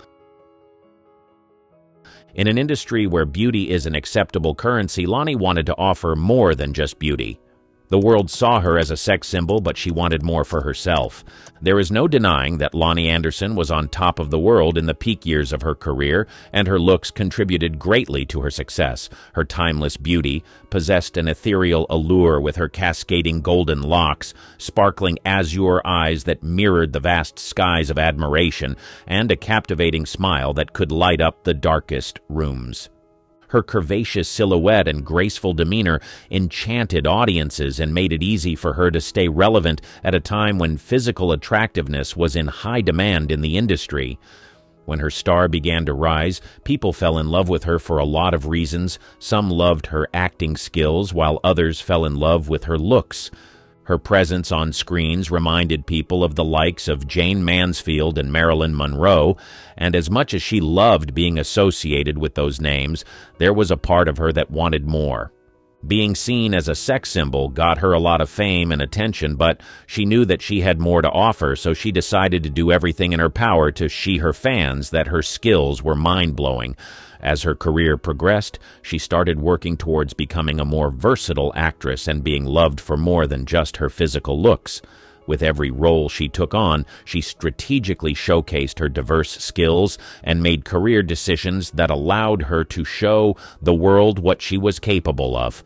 Unlike a lot of actresses who were not able to break free from the sex symbol tag, Lonnie strategically worked on her career until people began to see beyond her looks and endowed body. These days, when her name is mentioned in a room, people remember her as the phenomenal actress who embodied diverse roles and gave her fans performances they will never forget. It is impossible to refer to her as just a sex symbol because she has made it clear to the world that she is way more than that. She is a versatile actress who can transform herself into different characters in different genres. From drama to comedy and many more genres, Lonnie Anderson has been unstoppable over the years. You would agree that it takes a certain level of stubbornness and persistence for a celebrity to change the image that people have of them. Lonnie Anderson stopped at nothing till she became the actress that she dreamed of becoming, and her tenacity inspires several women till date. Bold advocate. When she came into the industry, it wasn't just about the glitz and glam for her. She had her eyes set on more. She wasn't just here to be a famous actress. She wanted to be a trailblazer, a force to be reckoned with in the industry. One look at Lonnie Anderson's career exploits, and one can tell that the actress has always been determined to empower women and speak up when she felt like women were treated unfairly. She was not just your average Hollywood starlet, but a fierce advocate for equal opportunities and a champion for women everywhere. From the pinnacle of her career to the present day, she's been on a relentless mission to support and uplift her fellow women. It's like she took a superhero oath to fight for equality, and boy, did she deliver. There is no denying that unequal pay has been the thorn in the side of the entertainment industry for ages. But when Lonnie Anderson strolled in, she wasn't having any of it. She rolled up her sleeves, fixed her gaze on the inequality bullseye, and declared war. Lonnie became a trailblazer in demanding equal pay, making waves as one of the first female celebs to throw down the gauntlet on WKRP in Cincinnati. In a world where the pay gap was as wide as the Grand Canyon, Lonnie stood tall and said, "Enough is enough." But she didn't just stop at demanding equal pay. She became a beacon of empowerment for women everywhere. Her actions echoed louder than any script she ever delivered. Lonnie Anderson wasn't just another actress. She was a fierce advocate for change, a catalyst for a shift in the status quo. Fast forward to today, and Lonnie's legacy is etched in the annals of Hollywood. She's not just a name on the Walk of Fame, she's a symbol of resilience, a reminder that one person can spark a revolution. In a world where inequality still rears its ugly head, Lonnie Anderson, her life shows what happens when a woman possesses the power of determination, when a woman refuses to let the spotlight dim the fire within her. She raises awareness for cancer research and COPD. If there is someone who believes that her voice makes a difference, it's Lonnie Anderson. Over the years, the actress has spoken boldly and supported causes that matter to her regardless of what people have said. Clearly, there's so much more to this lady than meets the eye. Not many people know this about the actress, but Lonnie, the powerhouse herself, boldly stepped into the ring against breast cancer, and she beat it. Yep, she didn't just beat it, she gave it a knockout punch. But instead of just sipping margaritas by the beach after her victory, she decided to dive headfirst into the world of advocacy. This incredible woman raised her voice like a rock star for cancer research. She became a beacon of hope, shining a light on the importance of awareness. And let's not forget the cold, hard cash needed to fund the research that can save lives. She selflessly donated to this cause. She would have easily used the money to acquire luxurious items for herself, just like a lot of celebrities do. But she decided that it was better to put her funds into a project that would better the lives of others and help people that have cancer. Knowing that she was contributing to cancer research gave her a sense of fulfillment and purpose. Interestingly, Lonnie Anderson didn't stop at just one fight. Nope, she grabbed the mic again, this time for COPD, chronic obstructive pulmonary disease. Why, you ask? Well, it turns out her parents were in a serious relationship with cigarettes, and it affected their health so much that they ended up with COPD. Lonnie saw the toll it took on her family, and she made up her mind not to let others go through what her folks endured.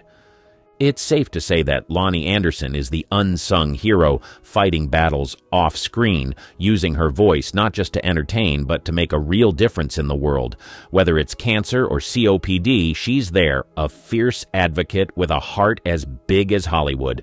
She's proving that a glamorous Hollywood life can come with a side of meaningful impact. Resilient through the storms. Now, we've all heard tales of celebrities who crumble under the weight of fame, but not Lonnie.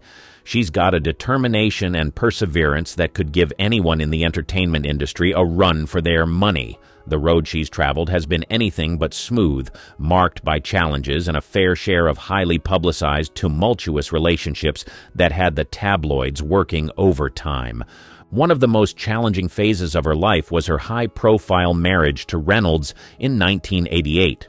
It started off like a Hollywood fairy tale, blissful moments, an adopted son named Quentin, but the script quickly flipped. The fairy tale turned into a roller coaster hurtling towards a nasty divorce in 1993 that left both stars with their reputations hanging by a thread. And you know what the beautiful thing is?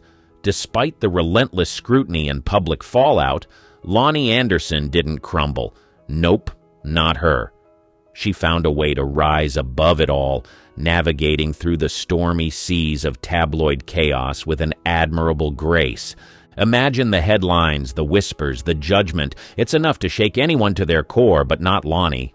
She stood tall, weathering the storms of tumultuous marriages and personal problems with a resilience that's truly awe-inspiring. Her career may have faced some turbulence along the way, but she emerged from the chaos with her spirit unbroken.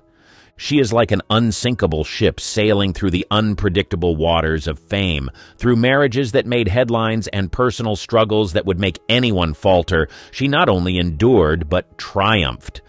In a town where the spotlight can burn, Lonnie's resilience shines like a beacon, proving that sometimes the most beautiful stars are the ones that withstand the toughest storms. This Hollywood legend has shown us the true meaning of grace under pressure. She spread her wings. Many people know Lonnie as an actress, but not many people know that this sensational actress has also worked as a producer. From the very beginning of her career, Lonnie made a conscious effort to stand out.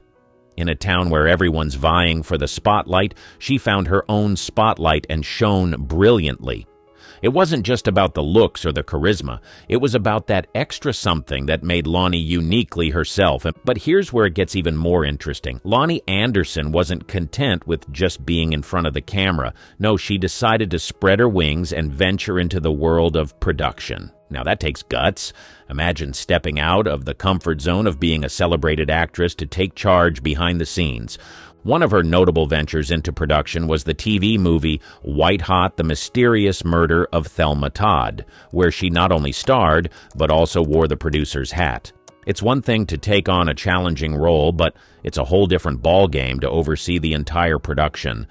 Yet, Lonnie wasn't one to shy away from challenges. She embraced them. But Lonnie Anderson didn't stop there. She went on to produce another TV movie titled Sorry, Wrong Number, showcasing not only her acting prowess, but also her knack for bringing compelling stories to the screen. It's a bold move to invest not just your talent, but your time and resources into creating your own works. And that's exactly what Lonnie did. And let's not forget her foray into sitcom production with Easy Street. It's like she said, "Why settle for just one role when I can wear multiple hats?" She took charge, made decisions, and brought her creative vision to life. Lonnie Anderson didn't just follow the Hollywood script, she wrote her own. From captivating audiences as an actress to making waves as a producer, she's proven that true greatness lies in the courage to stand out and take charge. This Hollywood icon is not just a star on the screen, but a force behind it, rewriting the rules and leaving her mark in the industry. Staying relevant in the industry. A lot of people believe that when an actress gets older, it becomes difficult for such an actress to survive in the industry. This is because younger actresses are usually prioritized when it comes to acting opportunities, but Lonnie's story has been different over the years, and at over 78 years young, Lonnie is still very much a force to be reckoned with in the entertainment industry. Now, that's not just impressive, it's downright inspiring. She hasn't let age become a roadblock. Instead, she's turned it into a stepping stone to showcase that talent knows no expiration date. While others might be contemplating retirement, Lonnie remains an active and vibrant presence in the industry. She has refused to slow down because there's still so much to explore and share. Her commitment to her craft is nothing short of admirable. What's even more remarkable is that she's not just sitting pretty, she's diving headfirst into various projects. Television appearances? Check. Charity events? Absolutely. Lonnie Anderson isn't just relevant. She's an integral part of the entertainment landscape, proving that age is but a number. Interestingly, she's slated to feature in a Lifetime film, Ladies of the 80s, A Diva's Christmas. Lonnie isn't just making appearances, she's securing leading roles and keeping the audience hooked with her undeniable charm and talent. In a world that often dismisses seasoned actresses, Lonnie Anderson is a beacon of resilience and tenacity. She's showing the industry and the world that there's so much more to offer beyond the stereotypes associated with age. Every day that passes by, she proves that staying relevant isn't about fighting against time, but dancing with it, embracing every chapter of life, and showing that the spotlight belongs to those who continue to shine, no matter how many candles are on their birthday cake. The selfless philanthropist. fact, Lonnie Anderson isn't just a fantastic actress, she's got a heart of gold too. One mind-blowing fact about her is that she's been making a real impact through her philanthropic endeavors. It's not just about the glitz and glamour of Hollywood for her. She's dedicated to making a positive difference. One shining example of her commitment is the Celebrity Recognition Award she received from the American Cancer Society. Now picture this, Lonnie, not just gracing our screens with her talent, but also being recognized for her efforts in the fight against cancer. This award isn't just a shiny trophy, it represents the tireless work she's put into supporting cancer-related causes. It's like a big thumbs up from the universe, acknowledging her significant contributions. You can almost see her not just as a TV icon, but as a real-life hero, standing up for something bigger than herself. And it doesn't stop there. Lonnie's involvement in philanthropy goes beyond awards and recognition. She's actively working to make the world a better place, showing that kindness is just as glamorous as any Hollywood premiere. It's like she's using her fame not just to shine in the spotlight, but also to shine a light on important causes. Lonnie Anderson is not just a talented actress, but also a compassionate soul making waves in the world of philanthropy. It's a side of her that adds an extra layer of awe and admiration to the person we see on our screens. And who knows, maybe she's inspiring others to take up the mantle of doing good in their own way. Lonnie is not just entertaining us, but also for making the world a better place, one award and one act of kindness at a time. She was honored in a special way. In 1986, Lonnie Anderson, the actress we all know and love, got the Hollywood treatment. No, not another blockbuster movie. Something even more iconic. She got her very own star on the Hollywood Walk of Fame. Now, imagine strolling down that legendary sidewalk, surrounded by the glitz and glamour of Tinseltown. As you walk, you spot Lonnie's star shining brightly among the countless others. It's like a glittering constellation in the concrete jungle of Hollywood, and she earned her place there. This prestigious honor showed her outstanding contributions to the entertainment industry. It's not just about being a talented actress, it's about leaving an indelible mark that stands the test of time, and Lonnie did just that. So that star isn't just a piece of sidewalk bling, it's a symbol of a career that's captured our hearts and stood out in the vast landscape of showbiz. It's like a permanent applause for all those unforgettable moments she shared with us on screen.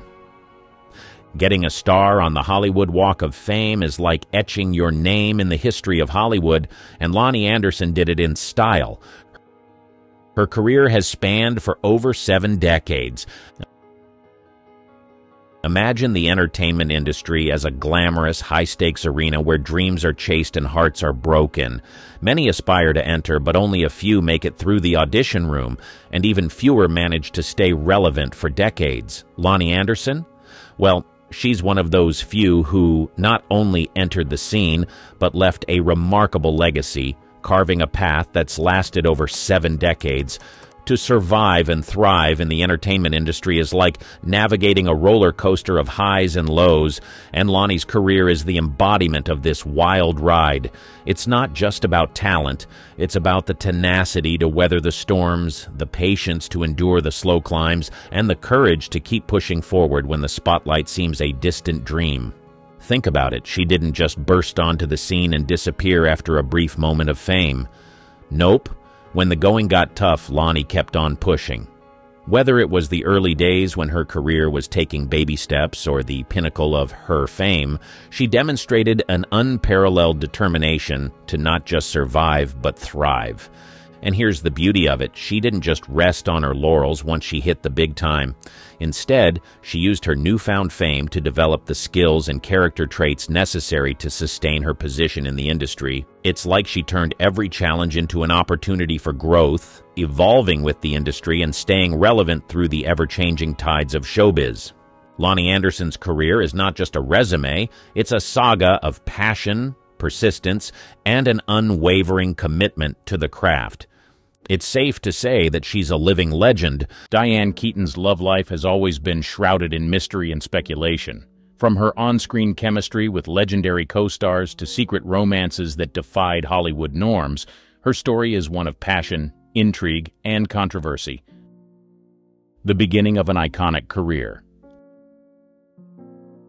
Diane Hall Keaton was born on January 5, 1946, in Los Angeles, California. Growing up in an artistic family, her mother, Dorothy Deanne Keaton, won the Mrs. Los Angeles pageant, and her father, John Newton Ignatius Hall, was a real estate broker and civil engineer. Her journey into the limelight began with her education at Santa Ana High School, Santa Ana College, and the Neighborhood Playhouse in New York City.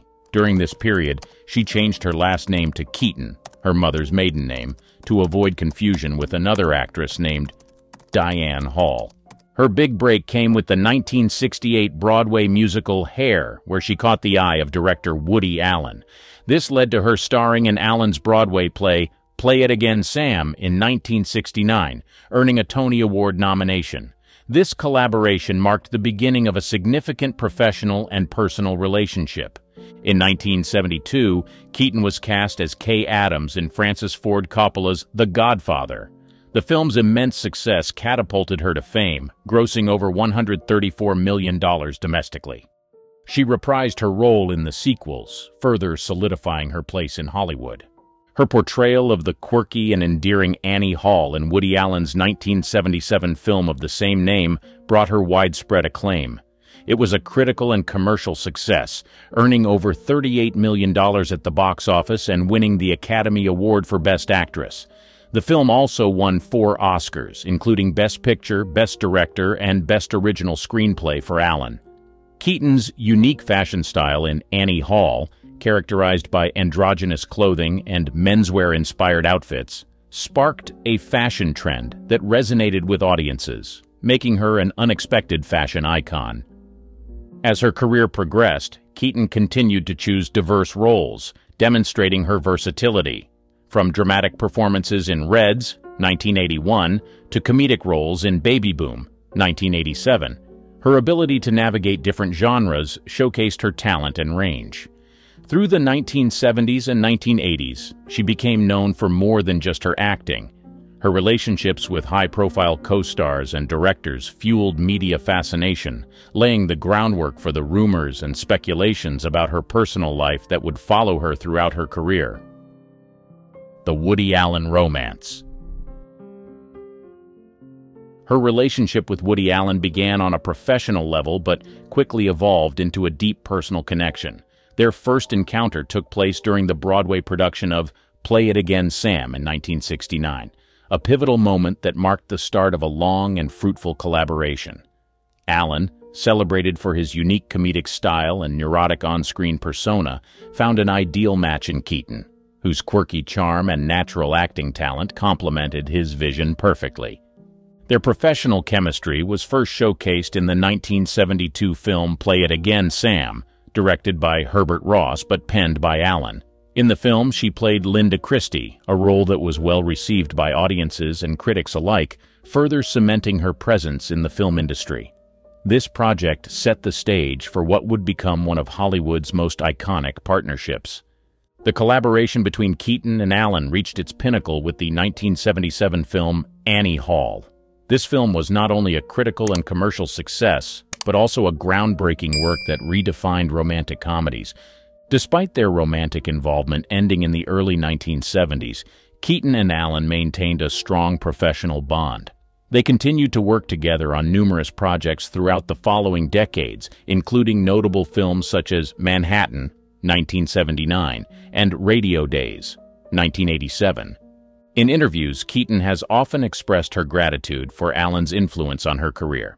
She has described him as both a mentor and a partner, someone who saw potential in her that she didn't see in herself. This sentiment was evident in a 2013 interview with The Guardian, where she stated, "Woody gave me my career." Despite the controversies surrounding Allen in later years, she remained professionally loyal to him, attributing much of her success to their early work together. Their collaboration extended well into the 1980s and 1990s, with Keaton starring in Allen's films such as Interiors, 1978, and Manhattan Murder Mystery, 1993. Keaton's relationship with Allen was characterized by deep mutual respect and admiration.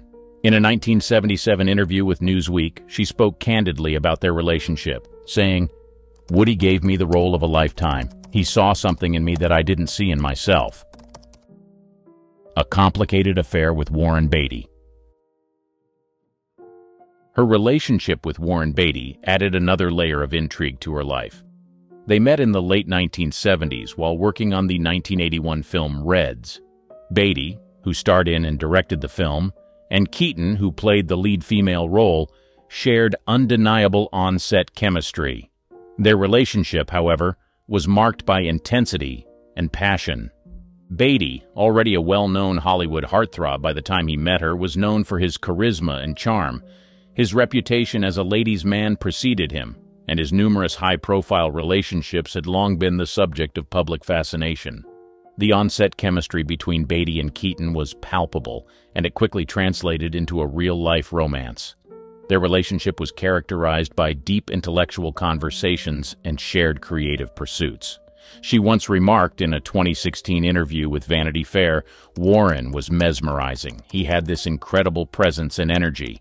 Despite their strong connection, their relationship was not without its challenges.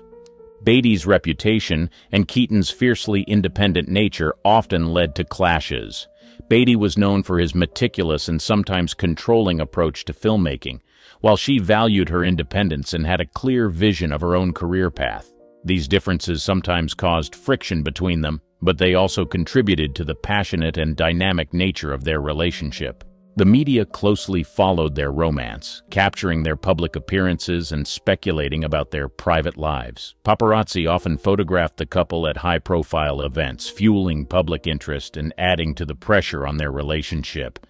Despite the constant media scrutiny, Beatty and Keaton managed to maintain a semblance of privacy, often deflecting questions about their relationship in interviews. Their time together was marked by both professional and personal collaboration. Beyond Reds, they explored other potential projects, although none materialized to the same extent. Their relationship lasted for a few years before eventually fizzling out. The breakup, while amicable, was a result of their differing life goals and the pressures of their respective careers. In her memoir, Then Again, she wrote, "Warren was a significant part of my life. He was brilliant, charismatic, and always full of ideas. But we were on different paths. Our relationship was passionate, but we both knew it wasn't meant to last." Al Pacino, a love that transcended films. Her relationship with Al Pacino began on the set of The Godfather, where they played Kay Adams and Michael Corleone. The film, directed by Francis Ford Coppola, became a cultural phenomenon, grossing over $134 million in the United States alone. The chemistry between Keaton and Pacino was palpable both on and off the screen. Their romance blossomed during the filming of The Godfather Part II in 1974. Keaton's portrayal of Kay, the wife who becomes increasingly disillusioned with her husband's criminal empire, mirrored some of the complexities of their real-life relationship. In a 2017 interview with People magazine, she recalled, "Al was unlike anyone I had ever known. Intense, dedicated, and incredibly talented. There was an undeniable connection between us." Despite their deep bond, the relationship faced numerous challenges. Pacino, known for his method acting and intense dedication to his craft, often found it difficult to balance his professional and personal life. Keaton, on the other hand, was equally committed to her career but longed for stability and companionship. This dichotomy led to several breakups and reconciliations over the years. Their relationship was marked by both passionate highs and tumultuous lows. In a 2004 interview with The New Yorker, Pacino described her as a significant person in my life. She was my muse, my confidant, and someone who always brought out the best in me. Their mutual respect and admiration for each other were evident, even during their most challenging times. The couple reunited for The Godfather Part III in 1990, reprising their iconic roles. The film, though not as critically acclaimed as its predecessors, still showcased their undeniable chemistry. Keaton's performance as Kay, now estranged from Michael but still deeply affected by him, resonated with audiences and critics alike. Throughout the 1980s and 1990s, Keaton and Pacino continued to navigate their on-again, off-again relationship. Their bond was further complicated by Pacino's reluctance to settle down and have children, a topic that she addressed candidly in her 2011 memoir, Then Again. She wrote, "I wanted a family, a sense of permanence. Al was always the love of my life, but he wasn't ready for that kind of commitment." Despite their eventual breakup, Keaton and Pacino remained close friends and continued to speak highly of each other in public. In a 2014 interview with The Guardian, she said, "Al will always be a part of me. Our relationship was intense and complicated, but it was also filled with love and respect." The brief affair with Sam Shepard. Her brief but intense relationship with playwright and actor Sam Shepard is another intriguing chapter in her romantic history. The two met in the early 1980s, a period marked by significant professional achievements for both. Sam Shepard, known for his brooding charisma and literary prowess, was already an acclaimed playwright by the time he met Keaton.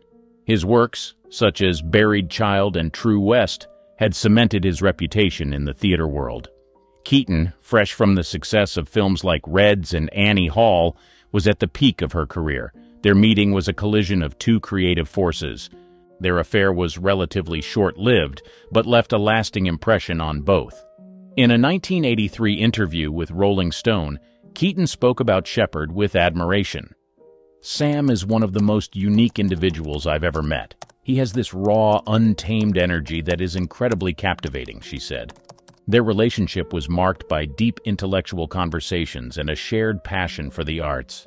The couple worked together on the 1984 film Mrs. Soffel, directed by Gillian Armstrong. She played the title role while Shepard portrayed Ed Biddle, a convict involved in a daring prison escape. Their on-screen chemistry was palpable, reflecting the intensity of their off-screen relationship. Despite the film's mixed reviews, their performances were widely praised, showcasing their ability to bring out the best in each other. In her 2011 memoir, Then Again, Keaton reflected on her time with Shepard. "Sam was a whirlwind of creativity and emotion. Our time together was brief, but it was filled with passion and intellectual stimulation," she wrote. This period was a significant part of her life, shaping her views on relationships and artistic collaboration. The controversy with Steve Jobs. Diane's rumored relationship with Steve Jobs, the visionary co-founder of Apple Inc., is one of the more unusual and controversial chapters in her romantic history. The speculation about their connection began in the late 1980s and early 1990s, a period when Jobs was reshaping the tech world, and Keaton was a firmly established Hollywood star. The rumors first surfaced in the tech and entertainment circles, sparked by sightings of the two at various events and private gatherings. The nature of their relationship remained ambiguous, leading to widespread speculation. In a 1990 article in Vanity Fair, an anonymous source close to both Keaton and Jobs claimed there was a definite spark between them. They shared a mutual respect and fascination for each other's work. They were seen together at several high-profile events, including a 1988 benefit gala in San Francisco. Their public appearances fueled media speculation, with tabloids and magazines keen to uncover the truth about their relationship. Despite the attention, both maintained a tight-lipped stance, neither confirming nor denying the rumors. In a 2011 interview with the New York Times, Keaton addressed the speculation with her characteristic wit. "I've always admired Steve's genius, but beyond that, I prefer to keep my personal life personal," she said, neither confirming nor dispelling the rumors. The media frenzy surrounding their rumored relationship highlighted the intersection of Hollywood glamour and Silicon Valley innovation. It was a coupling that intrigued the public due to the stark contrasts in their personalities and professional worlds. Keaton, with her quirky independent spirit, and Jobs, with his intense, often abrasive drive for perfection, seemed an unlikely but fascinating pairing. Despite the persistent rumors, there was no concrete evidence to confirm a romantic relationship between Keaton and Jobs. Their interactions, while undoubtedly significant, remained shrouded in mystery. This ambiguity only added to the intrigue, making it one of the most talked about and least understood aspects of her romantic life. In a 2005 interview with Vanity Fair, an unnamed friend commented on the relationship. Diane and Steve had a unique connection. Whether it was romantic or purely intellectual, only they know. But there was definitely something special between them, the friend said. The Nicholson Enigma. Her rumored involvement with Jack Nicholson is one of Hollywood's most enduring and enigmatic stories. The two first met on the set of the 1981 film Reds, directed by Warren Beatty, where Nicholson played the role of Eugene O'Neill. Although they were never officially a couple, their undeniable chemistry and close friendship led to years of speculation about the true nature of their relationship. Nicholson and Keaton shared a unique bond, marked by mutual respect and a deep understanding of each other's eccentricities. In a 2013 interview with The Guardian, she described Nicholson as one of the most charming and enigmatic people I've ever known. Their camaraderie was evident both on and off the screen, fueling rumors that there might be more than just friendship between them. Their professional collaboration took a significant turn with the 2003 romantic comedy Something's Gotta Give, directed by Nancy Meyers. They starred as Erica Berry and Harry Sanborn in a film that explored the complexities of love and relationships in later life. The movie was a commercial success, grossing over $266 million worldwide, and Keaton's performance earned her a Golden Globe Award and an Academy Award nomination. On the set of Something's Gotta Give, the chemistry between Keaton and Nicholson was palpable. Their on-screen romance, filled with humor and genuine affection, led to widespread speculation about their off-screen relationship. In a 2004 interview with Oprah Winfrey, Keaton addressed these rumors, stating, "Jack and I have always had a special connection. He's a dear friend, and our time together on set was magical. But it's just that friendship." Nicholson, known for his charismatic and often unpredictable personality, also spoke highly of Keaton. In a 2003 interview with the New York Times, he said, "Diane is a remarkable woman, both on and off the screen. Working with her was a joy, and our friendship is something I truly cherish." His admiration for Keaton was clear, adding fuel to the ongoing speculation. Their close friendship continued beyond the film's production, with the two often seen together at industry events and social gatherings. Paparazzi captured numerous photos of them sharing laughs and intimate moments, further igniting rumors. Despite this, both Keaton and Nicholson maintained that their relationship was purely platonic. Warren Beatty, who had worked closely with both actors, commented in a 2004 Vanity Fair article, "Jack and Diane have a unique connection that's hard to define. They're kindred spirits, and that kind of bond is rare in this industry." This sentiment was echoed by other friends, who noted the deep understanding and mutual respect between Keaton and Nicholson. The persistent rumors about a controversial secret lover. Throughout her career, Diane Keaton has been known for her enigmatic persona, and nowhere is this more evident than in her references to a significant yet unnamed romantic partner. This mystery man has been a subject of speculation among fans and the media, adding an aura of intrigue to Keaton's already fascinating life. Keaton first hinted at this secret relationship in various interviews during the late 1980s and early 1990s.